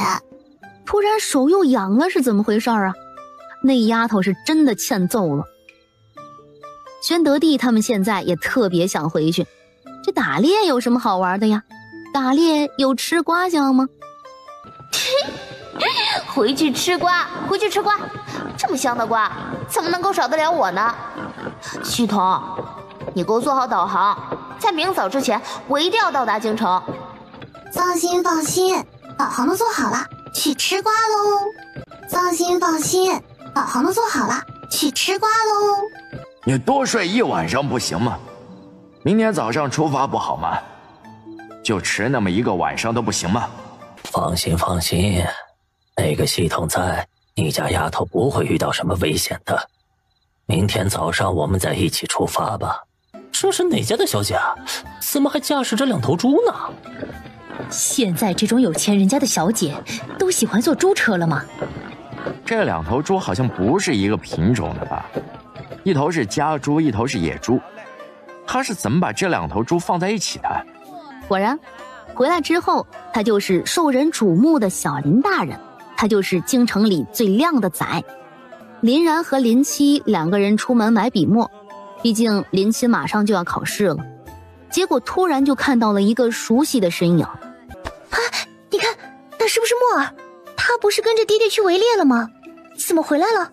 这又是个什么造型啊？不是骑着猪去的吗？怎么回来的时候又多了1头猪，还多了一个轮椅啊？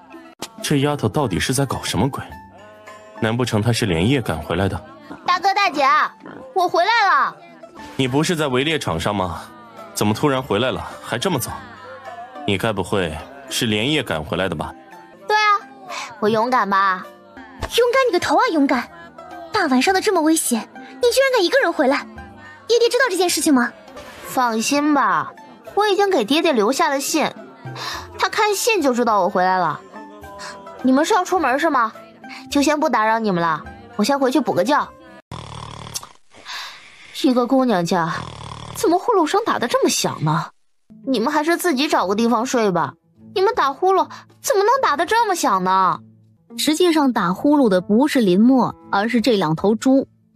不得不说啊，这真的是猪随主人呐。你真的确定是小林大人？我怎么感觉心里有点慌呢？肯定是小林大人，不然有哪个官家小姐会去青楼啊？他们怀疑在青楼的那个女孩子是林默，所以打算今天过来见一见。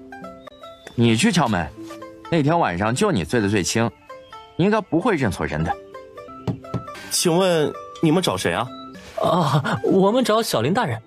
请问小林大人在吗？哟，居然是来找他们家2小姐的。她在这里守门守了这么多年，第一次见到有人居然主动来找他们家2小姐。在这儿等着，我马上就去叫2小姐，别跑啊！谁找我？完了，好像找错了。不好意思啊，是我们认错了。小林大人再见。别走啊，难得有人来找我玩，看你们是第一次主动来找我的人的份上，我带你们去玩。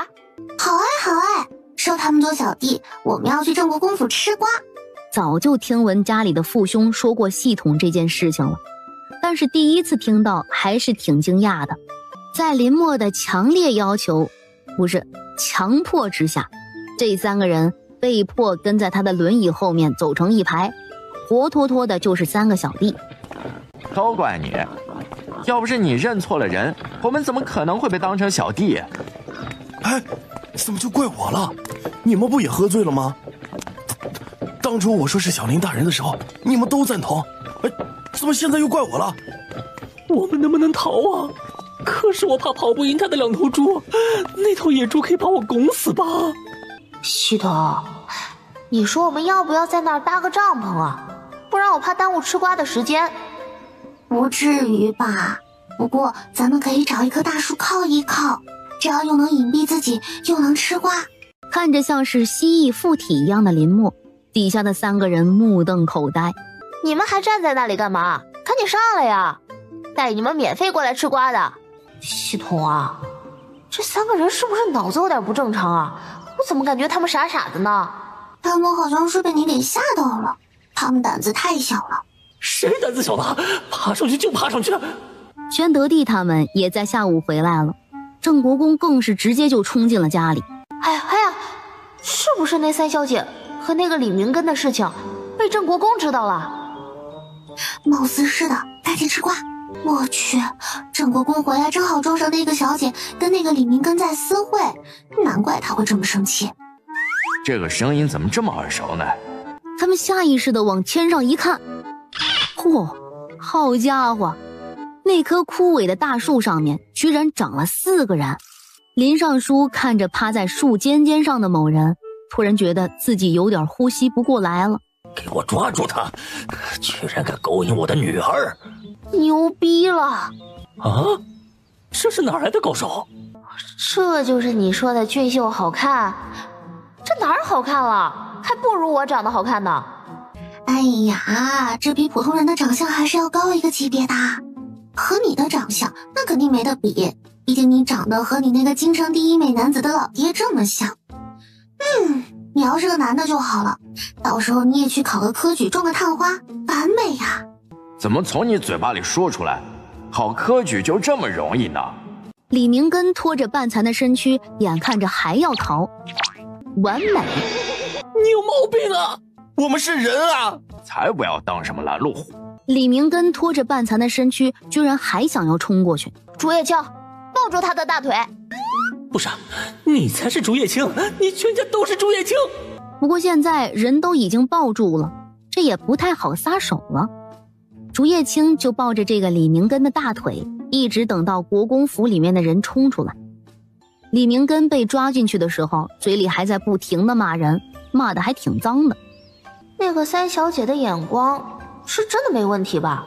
居然能够看得上这样的人。这男的除了长得端正了一点，真的是没有一个优点了。来别人家里私会别人的女儿，被发现了还从后门逃，被抓住了嘴里还满口的脏话，还留个屁的根呢，这个根他不要，太丢脸了。这么差的根还留个屁呀？还留个屁的根呢，这个根他不要，太丢脸了。这么差的根还留个屁呀？太子和2个皇子躲在一个草垛后面，怜悯地看着李公公。李公公跟在父皇身边，也算是风风光光了大半辈子了。这突然冒出一个毫无血缘关系还这么差劲的儿子，这应该可以说得上是晚节不保了吧。上一个晚节不保的还是林尚书，林尚书规规矩矩了大半辈子，结果突然冒出了林默这么一个女儿，然后就开始走上了这条不归路。你们礼貌吗？太子殿下，你们躲在这里，皇上知道吗？我们这是为父皇着想，父皇肯定也想知道这边的事情，所以我们是先来探查一下，等一下回宫的时候就可以把这个事情完完整整的跟父皇说。对，就是这个意思。我信你们个鬼哟！你们这一家子就没有一个正经人。林默本来在外面看戏看得好好的，结果突然被请进了国公府。哼，咱们居然跑到瓜田里面来吃瓜了，厉害了！哼，咱们居然跑到瓜田里面来吃瓜了，厉害了！我觉得国公也可能是想让你劝一下他们家的那个3小姐，等会儿你可要好好发挥发挥，拿出你洗脑的功力来。郑国公本来只是想让林默过来发挥一下他吃瓜的能力，顺便挖掘一下这个李明根私底下的瓜，结果没想到系统居然给他提供了一个新的思路。小林大人，没想到居然这么巧，能够在外面看见你呀。老夫有一件事想请小林大人帮忙。家里这个不争气的女儿最近出了一点事情，所以想请小林大人帮忙劝一下她。刚刚你也看到了，那个男人实在是不行，可是我家那个女儿也不知道是着了什么魔，非要和这个男人在一起。小林大人才华卓绝，相信小林大人一定能够帮忙劝住小女。林默被吹得牙花子都露出来了，想不到他在人家心里居然是这么的有用。哎呀，哪里，这件事情就包在我身上了，劝人我可是最在行的了。就是，洗脑可没有人比我们更在行了。被迫进来的3个茶一脸惊恐地看着郑国公。国公爷，你说的这话是认真的吗？李明根真的不是个好玩意儿，你赶紧帮忙劝劝这个3小姐，这是个被别人用过的玩意儿。3小姐何必苦练一根草呢？而且那根草还是别人嚼过的，这是什么意思啊？怎么没你的眼光都这么不好？那个李明根不只是有一个红颜知己而已，这个人还是青楼楚馆的常客，他下面都长蘑菇了。喜欢这样的人是喜欢他下面的蘑菇吗？我去，这个李明根还得病了！完了，我刚刚没有碰到他吧？我不会被传染吧？我的个娘啊！我还抱了那个人的大腿，我是要死了吗？我还年轻，我不想死啊！你说你好好的一个贵族小姐，干嘛非得和这朝三暮四的人在一起呢？你看这3个憨货，这3个憨货都比那个家伙强。京城里的世家公子这么多，你随便挑选一个，都比这个李明根强。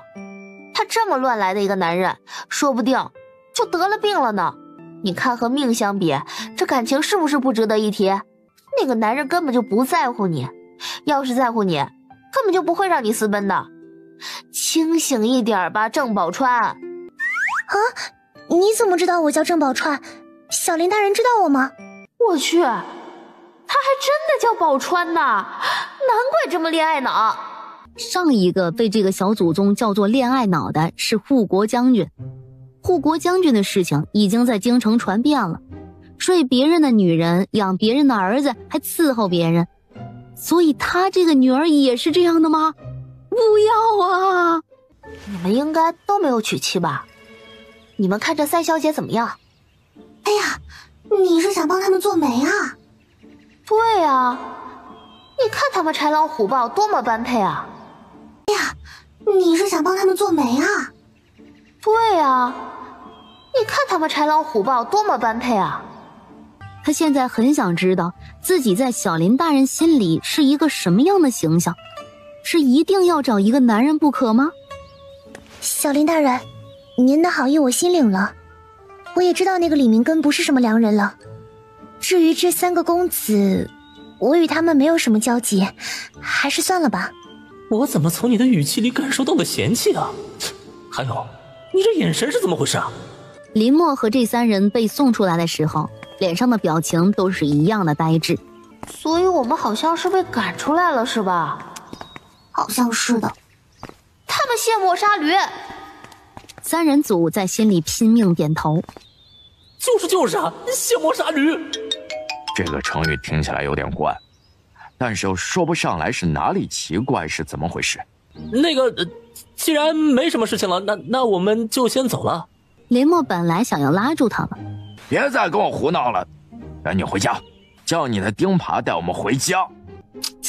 你爹也变了，他也被钉耙征服了。谁说不是呢？连我的轮椅都给抢走了。真的是这吗？吏部侍郎家好像没有小姐啊，就清蒸一个独生子吧。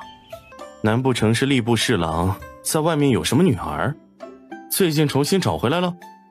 你们看啊，如果是京城里面长大的女子，除了小林大人，谁敢出入青楼之地？但如果是外面长大的，那就都说得通了。小姐，我们家没有小姐啊，就只有一个公子。你们说那天晚上被带回来的，那是我们公子啊，所以他们那天见到的美人是秦征。竹叶青一声尖叫，直接跑了。这刺激好像有点大哈。这个打击有点大，他们弯了没？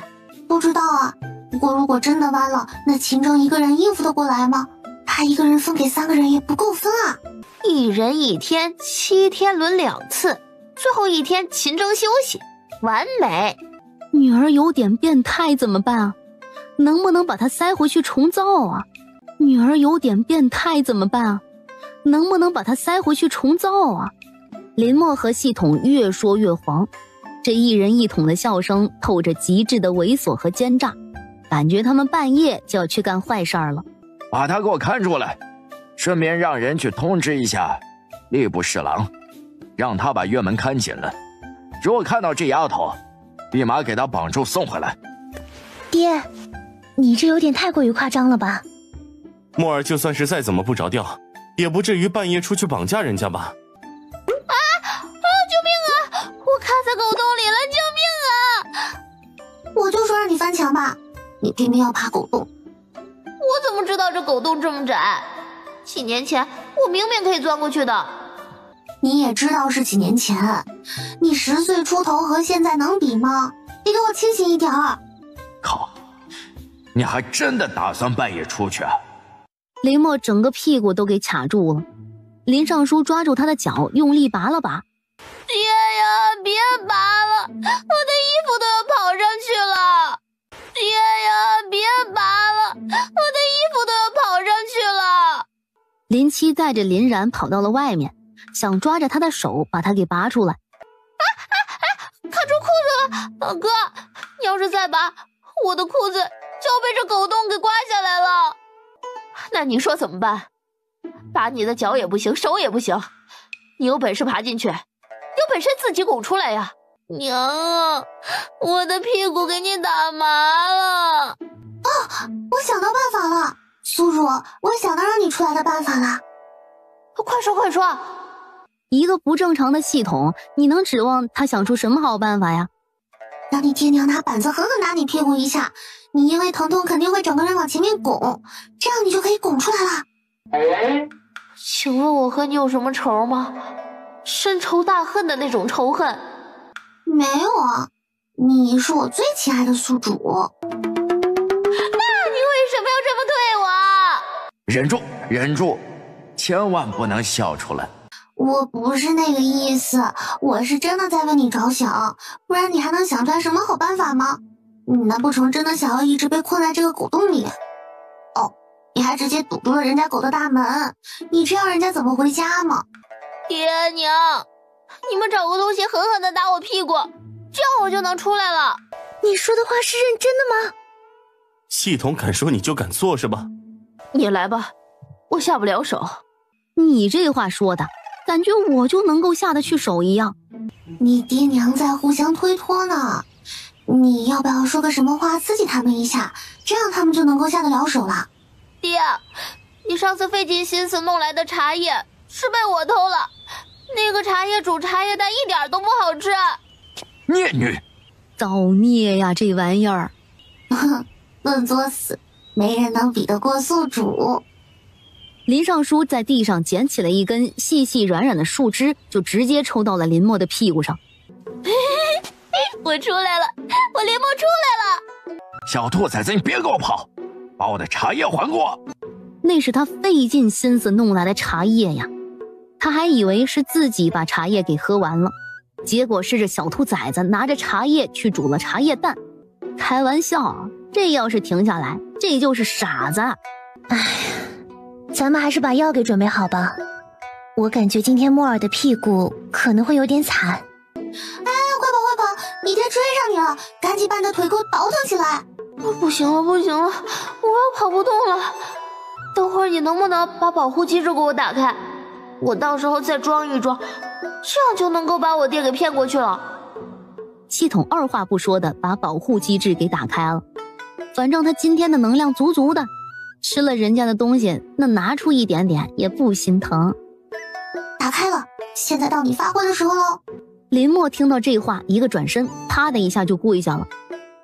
林尚书没有听到他和系统的对话，但是看到这丫头啪的一下跪下了，他没有刹住车。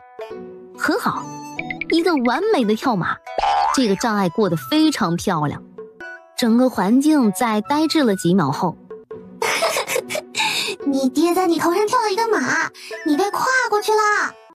这个障碍过得非常漂亮。整个环境在呆滞了几秒后，你爹在你头上跳了一个马，你被跨过去了。爹，你为什么要在我头上跳马？你打我我都认了，你为什么要在我头上跳马？我长不高了，我长不高了呀！本来就是家里最矮的一个，我本来还打算这2年稍微冲一下身高的，结果这一下全部被你给毁了，我长不高了。全家都是大高个儿，就他一个小矮子，为什么要这样对他呀？刚刚这不怪我，谁让你突然一下跪下的？你要是不跪下，这件事情不就不会发生了吗？就是，你刚刚跪得太快了，你应该来个360度托马斯回旋，然后一个跪下，那个技巧才帅气呢。我发现你现在这个系统真的是越来越不正常了。有哪个正常人道歉要360度托马斯回旋跪下？讲得好像你是个正常人似的。林默儿，你身上这件衣服你自己洗，你看你滚的这个样子，不就是被你爹从头上跳过去吗？又不是什么大事，谁说被人跳过去了就长不高了？爹，那你让我跳一下呗。滚，趁着我还没生气，赶紧给我滚远点。我不，要不你让他跳一下吧，跳一下就能够消停了。夫人，你是认真的吗？咱们2个可是最亲密的人，你居然为了这个臭丫头要我做这样的事情。稍微哄一哄她吧，刚刚那一下也确实是你不对，你说你往旁边倒一下多好，干嘛要从她头上跳过去啊？主要是她长得跟你太相似了，用着跟你这么相似的脸哭喊，我看着心里总觉得别扭。你说怎么2个大的跟你像的不多，这个小的怎么这么像你呢？行了，我弯下腰给你跳一下行了吧？真不知道你的脾气是像了谁。行了，我弯下腰给你跳一下行了吧？真不知道你的脾气是像了谁。哟吼，他没有跳过。你高估了自己的实力，你的弹跳力不足，直接骑上了自家老爹的背了。唉，难搞啊，难搞。他好像找到了小时候的感觉。爹，跑起来！我看你是真的欠揍了。突然觉得我身上的担子很重，怎么回事啊？我还是去读书吧，过不了2天就得考试了。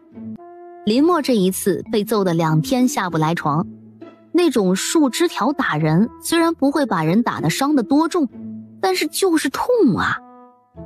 一直到临期电视的那一天，林默才重新出现在大众的视野。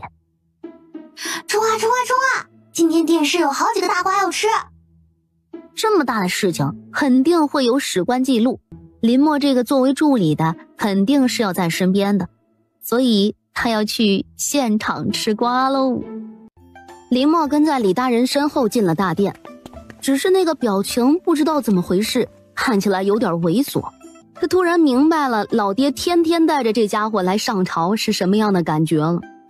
他站在那儿，你都觉得他丢脸，而且他丢的还不是他自己的脸，是你的脸。宣德帝是一个超级大颜控，从他20多年前钦点林尚书为探花就知道了。哎，我怎么看皇上的眼神，他看上我哥了呢？皇上的后宫之中应该没有男妃子吧？你他喵的有毛病啊！能不能把你的脑瓜子给我停止思考一下？不要乱思考行不行？哎呀，你们这皇帝的后宫没有男妃子，但是说不定从今天可以开辟呢。如果你哥真的进了后宫，那你不就是国姨了？人家是国舅，你是国姨。嘿嘿嘿，好像还可以哦。要不是在这大殿之上不能揍妹妹，他非得让这臭丫头吃一吃他的拳头。父皇真的不喜欢男人吧？我看这个林七真的长得很好看呢。给我闭嘴！父皇要是喜欢男人，你是怎么生出来的？林墨的话你给我听一半就行，这姑娘嘴巴里讲不出什么好话。最终，林七因为姿容出众、才华横溢，还是被钦点成了探花郎。那两个30出头的，一个成为了状元，一个成为了榜眼。林家就是吃亏在长得太好了。林尚书当年的才华明明可以当状元，可是因为长相成了探花。现在他的儿子又是这样。探花不好吗？探花一般都是才貌双绝之人，这可不是一般人能够当的。我当年考试的时候就是冲着探花去的，谁知道横空出世一个林焕呢？筒子，你不是说有瓜吗？这都快结束了，赶紧上瓜呀！看到角落里的那个人没有？他都站到这么角落里了，那个系统怎么还能发现他呀？他怎么了？他有点矮，有点瘦小，难不成他是女扮男装？女扮男装，在皇上这里女扮男装，这个是死罪呀！那个瘦小的男人吓得差点跪了下来，旁边2个护卫左右直接把他给夹住了。这是宣德帝早就准备好的人，为的就是防止一些心理素质不太好的人当场被吓得晕过去。不是，他是一个货真价实的男人。他前段时间被太仆少卿给看中了，太仆少卿想要把女儿嫁给他，所以这段时间他就一直住在人家家里。不过这个人虽然答应了，他的眼光有点独特，他没有看中少卿家的小姐，但是看中了小姐的奶娘。啥玩意儿？你再说一遍。他没有看中少卿家的小姐，看中了小姐的奶娘。小姐的奶娘多大了？长得是不是很漂亮，国色天香的那种？奶娘今年35，长得一般般，不过身材非常好，胸大屁股翘。这个男人喜欢的就是少妇，他在老家的乡下还有女人呢，也是身材丰满类型的，那个女人还是他名义上的长辈。这可真的是真人不露相啊！这人的人品不行啊，总不能让这样的人当官吧？天哪，他完了，他真的完了！在宣德帝的示意下，这个男人被偷偷的拖了下去。哎呀，你们这个状元郎可真的是一个痴情种，他和他妻子是青梅竹马。他刚刚来京城的时候，也有官员看中了他，不过他给拒绝了。他和妻子青梅竹马，感情可好了。这个小林大人就算是吃瓜，也只能吃到他们恩爱的瓜。不过你们这个状元也挺糟心的，在他天天辛苦读书，忙着考试的时候，他的妻子已经跟他的弟弟搞在一起去了。他刚出生的那个女儿也不是他的，是他弟弟的。所以他在辛辛苦苦的读书，考取功名，他的妻子跟他的弟弟绿了他。天哪，这个人也太倒霉了！沈住，不要倒下去。赶紧跟我仔细解释，这是怎么回事？总不能就是偷情吧？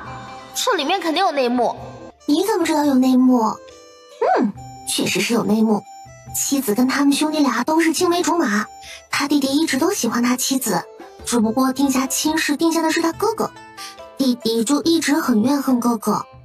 这状元的弟弟其实一直都很嫉妒哥哥，他也是个读书人，但是学问没有哥哥那么好，只考到了一个秀才就为止了，所以他就想要报复哥哥，所以他就报复到他嫂子身上去了。果然人还是需要对比的，和这个糟心弟弟相比，自家这个糟心妹妹也不算什么了，顶多也只是在外面吃点瓜丢点脸而已。你是不知道他这个弟弟有多恶心，只要今天他哥哥赢他一回，没过多久他就一定要去找他嫂子。而且状元这个妻子人品也不太行，她既想要当官太太，却又不想受到丈夫的冷落，然后她就很理所应当的和这状元的弟弟搞到一起去了。有时候你们人类的关系真的是很乱。确实，有的时候人与人之间的关系是真的乱得很。哥，你明天来的时候顺便把我扛走吧，我今天晚上要熬夜看个画本。你就不能找一个令我幸福一点的借口吗？也至少让我心里好受一点吧。还是算了吧，我好像就没有干过什么正经事儿。如果找一个正经一点的借口，你估计也不会信，所以还不如和你实话实说。反正你明天记得来找我啊。快点快点，那个迷情公子俏狐狸的画本出了新的一册，赶紧给他买回来，今天晚上咱们熬夜给他看了。我知道，我已经派人去帮我买了。今天晚上就是咱们的狂欢夜。你好好的一个朝廷官员，就不能看一些正经书吗？这个什么迷情公子俏狐狸，一听就知道是些乱七八糟的书。你们这些画本可真好看。哎呀，还是做人好，这生活多姿多彩的。那当然，做人可好了。我就觉得我这辈子投胎投的不错，要是这辈子能成了猪或者狗，那可就太倒霉了。我就觉得我这辈子投胎投的不错，要是这辈子能成了猪或者狗，那可就太倒霉了。如果你真的成为了狗，那你会怎么办？估计每天都会活着努力吧。就我这样的，连吃屎都赶不上热乎的。不过狗好像真的吃屎吧？咦，好恶心呢。第二天一大早，林七过来找林默的时候，没有在床上看到他。公子，你往床底下摸一摸。林七听话的往床底下摸了摸，还真的让他摸到了某个人。不过这人睡觉为什么总不脱衣服呢？穿着朝服睡觉舒服吗？林七把林默扛出来的时候，林尚书转过了头，眼不见为净。别睡了，我跟你说一个大瓜，让你清醒一下。你赶紧说吧，要再不说我是真的撑不住了。昨天晚上熬夜熬久了。这个瓜还是皇帝的瓜，就是最近发生的。这个瓜还是皇帝的瓜，就是最近发生的。你妹的，就吃我的瓜！不是自己就好，多谢皇上舍身。赶紧说，皇帝的那些裤衩子被偷了。这怕不是又是一个采花大盗吧？不对，应该叫做采龙大盗。哪个有病的，偷什么不好偷我的裤衩子？这个裤衩子可不是外面的人偷的，是皇后带着众妃子一起偷的。新王妃前段时间入了一趟宫，在聊天的时候和后妃们说了一下怎么赚取外快，然后皇后和妃子们就被点亮了大脑。你们这后妃还挺和谐的，大家齐心协力的偷皇帝的裤衩子去卖去，厉害了。我就说我的裤衩子怎么越穿越少，原来是因为这样。你们至少和我提一下，也让我加入进去啊！这后宫的娘娘们都这么好玩吗？那他们怎么把这些裤衩子卖出去啊？一般人也不敢接这个活吧？这后宫的娘娘们都这么好玩吗？那他们怎么把这些裤衩子卖出去啊？一般人也不敢接这个活吧？那可不，所以他们让新王妃去帮忙卖，新王妃还在中间抽取了一成提成呢。林默现在是真的觉得这个信王妃是一个奇女子了，一个比她还神奇的女子，丢脸呐！他就说前段时间王妃从皇宫回来之后，怎么突然开始忙了起来？原来是又接了一个新的活儿干。系统，那皇上的裤衩子在外面卖得卖多少钱啊？比王爷的应该会贵一点吧？他猜想自己的裤衩子的价格肯定会高一些，好歹他也是一个皇帝呀。不，你们皇帝的裤衩子价格没有王爷的高，就你们皇帝的那些裤衩子一块布上3个洞，也不知道他是怎么弄出来的。皇上的裤衩子已经没有几条了，我们得找机会给他补上。可是我舍不得呀，好的布料我自己都没有几匹，皇上那性格娘娘也知道，进去他手里的东西基本上就出不来的，每次赏赐给我的东西都是他自己的墨宝，又占地方不说还不值钱。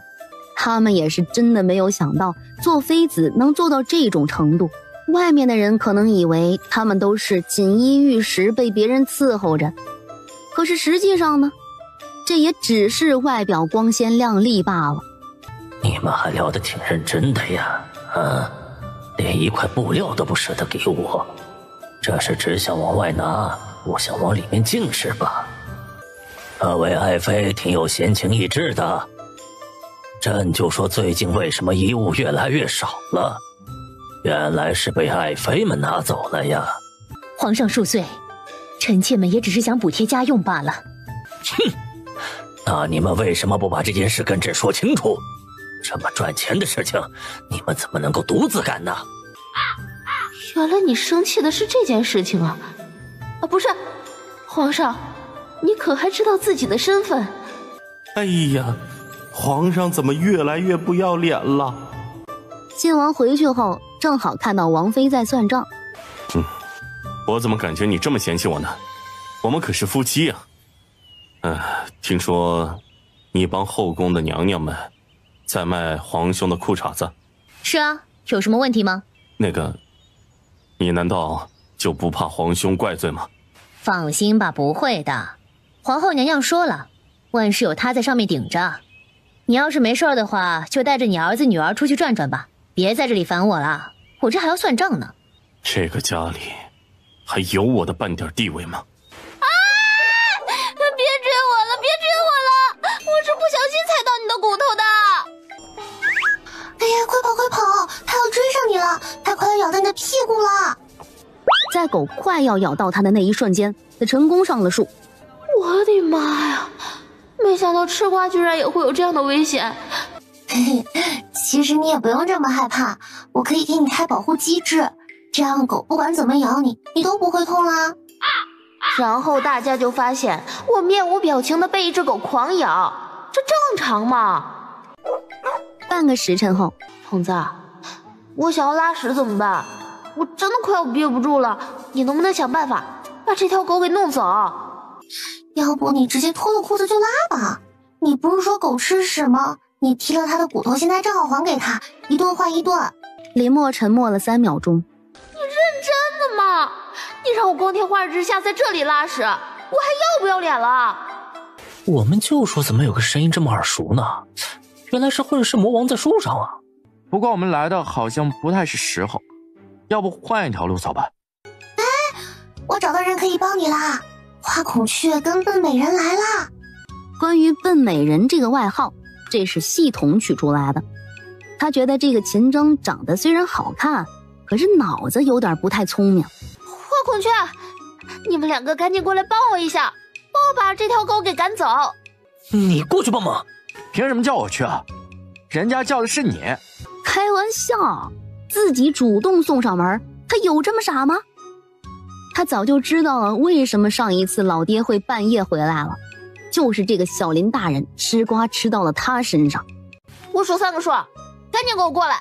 哎呀，稍微注意一点形象，你好好一个姑娘家，不要把声音弄得这么粗犷。你忘记你还憋着屎了，小心一用力把屎给爆出来。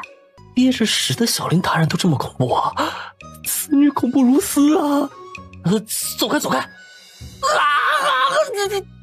想不到这花孔雀居然还有这样的舞蹈实力，嘿嘿，厉害了。确实很厉害哟，居然还来了一个地板动作，漂亮。你在跳舞呢？我这分明是挣扎。我变成这样是为了谁啊？我被狗咬是为了谁啊？兄弟，这个真不是我不帮你，实在是这条狗太勇猛了。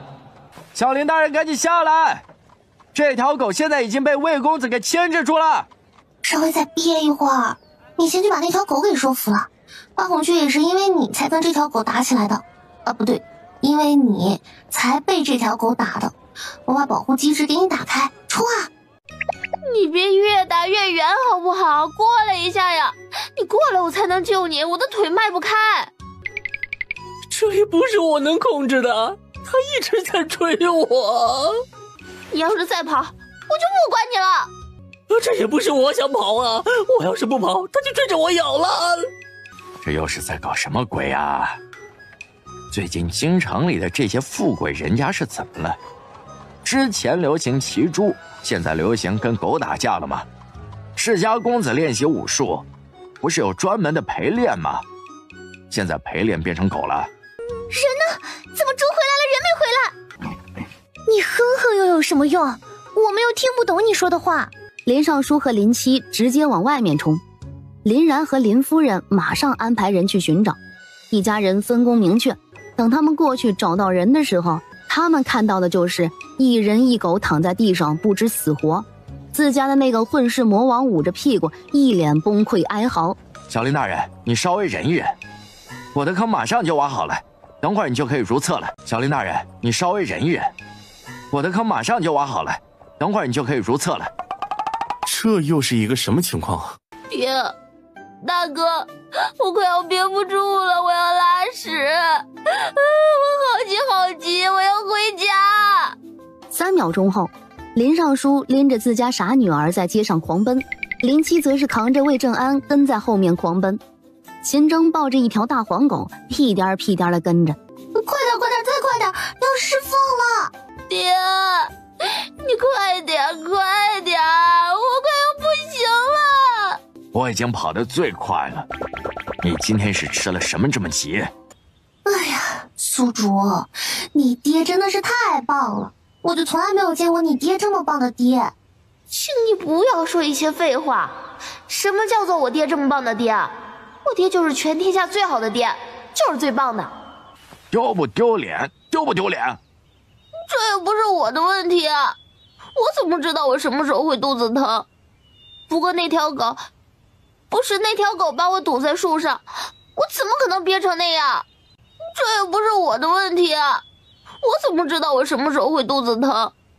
不过那条狗把我堵在树上，我怎么可能憋成那样？现在百姓们说世家公子喜欢与狗切磋是怎么回事？赶紧给我如实招来！什么世家公子喜欢与狗切磋啊？我怎么不知道京城里现在流行这个了？这可多亏了你和花孔雀和狗打架，从这头打到那头，百姓们就误会了呀。宿主，我发现你真的引领了京城好多潮流，京城顶流的位置，我估计谁都抢不走你的。绑定你作为宿主，我真的好开心！哎呀，我每天的能量都是满满的，太开心啦！我怎么感觉你说的不像是好话呢？京城顶流这个位置我认，但是你每天能量满满的，我怎么听起来这么怪呢？林默看了一下自家老爹的脸，然后一脸心虚的把刚刚的事情说了一遍。林尚书越听脸越黑，所以人家这两个完完全全就是被牵连的呀，这糟心玩意儿能不能干点人事啊？第二天一大早，林默带着系统去上朝的时候，发现大家都在看他。他们干嘛都在看我呀？我脸上有什么东西吗？我忘记告诉你了，昨天你的事情已经传遍了整个京城了。不是，他是想要吃别人的瓜呀，为什么现在会变成别人吃他的瓜？为什么事情会变成这样啊？实在是太令我伤心了。筒子，赶紧来2个别人的瓜，缓解一下我的心情。真不愧是你啊，我们就不应该有心疼你的心。别难过，我早就已经找好大瓜了，今天的瓜是太尉的瓜。又是我，你这系统就逮着我们几个好是不是？还挺期待是怎么回事啊？太尉又被谁看上了？太尉这么受欢迎的吗？太尉大人深藏不露啊，居然又被人看上了。我什么时候又被人看上了？我现在天天洗澡都把门窗锁着的，还有谁会看上我？我什么时候又被人看上了？我现在天天洗澡都把门窗锁着的，还有谁会看上我？不是，他没有被人看上，他的权势被人看上了，有一些新科进士打算勾引他的女儿，有一个叫徐洛宾的已经和他2女儿相约游湖了，而且那个男人就打算在游湖的时候下手，到时候美人落水，他下水拯救，这样既能够英雄救美，还能够抱得美人归呢。怎么会有这么恶心的男人？混账东西，居然敢把主意打到他女儿身上来了！不行，等下朝之后，一定得跟家里的女儿好好说一说，千万不能被男人给蛊惑了。林尚书和林七看了一眼其他人的脸色，心里突然无比的妥帖。还好自家这个混世魔王才不会和什么男人去游湖呢，别人也不敢往他面前凑。要是有哪个不怕死的往他面前凑，这不是主动把瓜给送上来吗？这个男人虽然没有犯什么大错，但是人品是真的一般，爱占小便宜，满口的道德，但是这些道德是用来约束别人的，不是用来约束他自己的。他还总是自命不凡呢，觉得自己才华横溢，只是生错了人家，要是生在官宦人家，那绝对是仕途坦荡。他还总是自命不凡呢，觉得自己才华横溢，只是生错了人家，要是生在官宦人家，那绝对是仕途坦荡。这个徐洛宾最嫉妒的人是你哥哥，他最开始的目标不是太尉家的二小姐，而是你姐姐。如果你姐姐一个大耳刮子把他给打回去了。我姐真帅。对于林然，他们的印象还是不错的。京城里有名的美人加才女，才貌双全这个词儿就是为她量身定制的。只是没想到啊，这才貌双全的美人手脚功夫居然还这么好，真不愧是林家出来的呀。童子，那个徐洛宾什么时候和那个二小姐去游湖啊？我去会会他，居然敢打我姐姐的主意，那一耳刮子都打轻了。就今天下午，今天下午很多公子小姐都会去游湖，也就是约会，那个地方会有很多很多的瓜，很多很多的瓜，他们也想去看。大人不必担心，小林大人都已经打算过去帮忙了，那个姓徐的绝对不会讨到什么好的。可是小林大人的攻击是不分差别的攻击呀。我今天这个打扮怎么样？为了能够第一时间吃瓜，我买了好多的粗布衣裳呢。还行还行，把你的假胡子给张好一些。在吃瓜的路上，他们是认真的，他们是一线吃瓜的茬。赶紧给我指示一下人在哪里，我要去会会那个渣男。那棵大柳树下面，那个穿着蓝色长袍的那个男的，就是徐洛宾。徐洛宾本来还在和美人从诗词歌赋聊到人生哲学呢，突然感受到了一阵炽热的目光在盯着他。他怎么会在这儿？小林大人怎么今天也有心清雅致来游湖了？渣男今天跟漂亮姐姐来约会，连衣服都不换，这件衣服都穿了3天了，难怪出门的时候要给自己身上撒上香粉。我换衣服的事情你也知道？油头粉面，眼神飘忽，看起来不像是个什么正经人。还有这衣服，难怪觉得这人的衣服有点皱巴巴的呢，原来是这么久都没有换过衣服呀。我换衣服的事情你也知道？油头粉面，眼神飘忽，看起来不像是个什么正经人。还有这衣服，难怪觉得这人的衣服有点皱巴巴的呢，原来是这么久都没有换过衣服呀。你说你是普通老百姓，为生活奔波，没有时间换洗衣服，那还能理解。但问题是你也有人伺候的呀，洗个澡又怎么啦？换个衣服又怎么啦？你今天要来接人家姑娘，你好歹得保持一下身体的整洁吧。他是个特别爱洗澡的人，所以他的女婿绝对不能不洗澡。那可不，就是因为你太爱洗澡了，所以才会被采花大盗给看中的呀。就是你去纠缠我姐姐的啊？这又是怎么回事？谁又去纠缠林家大小姐了？小林大人，这真的是误会，我与林家大小姐素不相识，怎么可能去纠缠她？呸，还素不相识呢，前2天脸上肿得这么厉害，不就是被咱们大姐给打的吗？二小姐，你也别怪我多管闲事，这个男的先去纠缠了我家大姐，我家大姐不上他的套，他又来纠缠你，你还是听我一劝吧，他真的不太行。他就是想成为人上人又怎么了？他没有这些人这么好命，没有一个好爹。如果他也是世家出身，那谁还敢看不起他呀？宿主小心，这个男的他玩不起，要对你动手啦！自己不做人，还不让人说了是吧？居然还想对我动手！嘿，宿主，刚刚那一脚实在是太漂亮了，你刚刚那一脚就和马驹的蹄子一样，简直就是一模一样的动作，非常的干净利落，非常漂亮。哪里，都是在家里的马厩看马看多了的原因，久了之后自然就会了。本来还觉得你那个动作挺帅气的，结果被你们这么一说，这个动作瞬间就不忍直视了。我刚刚那一脚也没有多重，等会儿我会让人把你拖到医馆里去的，你的治疗费我都会出。年轻人，稍微把心思放在正道上面吧，你都已经成了新科进士了，这就已经在普通老百姓之上了。就算你是真的想要用结亲来换取仕途的平坦，这算很正常的事儿。但问题就是你这个人不太行，一个男人用一些偷鸡摸狗的手段算什么？说完，林默就直接让丁爬她老公把人给驮走了。走的时候，她还不忘叮嘱太尉府二小姐，以后找男人把眼光放好一点，实在是不行可以多来问问他。我说你以后能不能低调一点儿？你看看京城里你的那些名声，人家姑娘家都是温良贤淑、才貌双全的名声，你的名声是什么？放荡不羁，驾猪而过。哪个女孩子的名声是放荡不羁的？你的名声是什么？放荡不羁，驾猪而过。哪个女孩子的名声是放荡不羁的？林默跪坐在地上，脸上的表情有一丝丝呆滞。不知道的人可能还以为他听得多么认真呢，但其实他的思维早就不知道飞到哪里去了。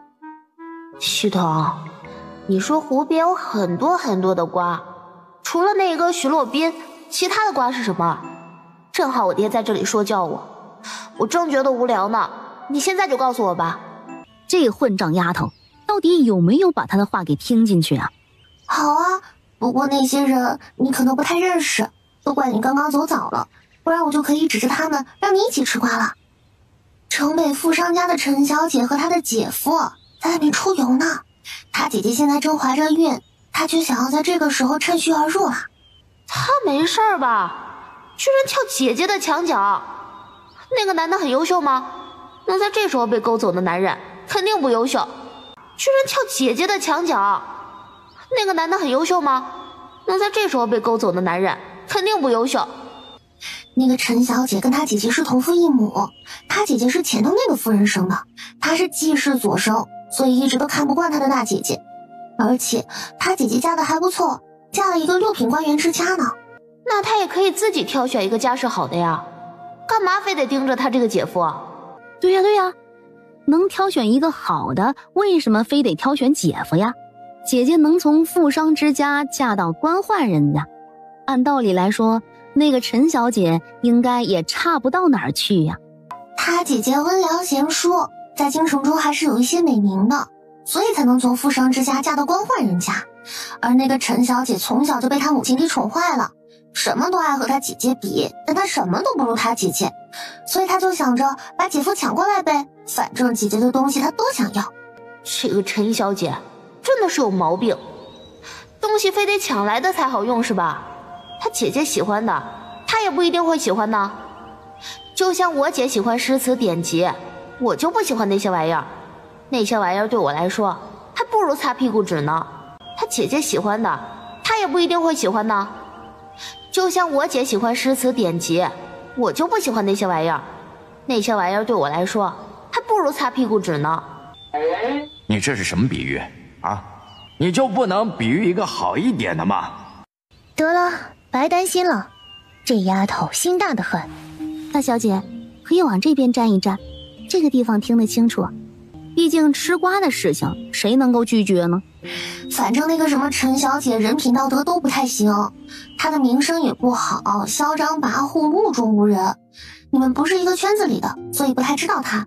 那富商小姐圈子里面，她的名声真的是差的可以。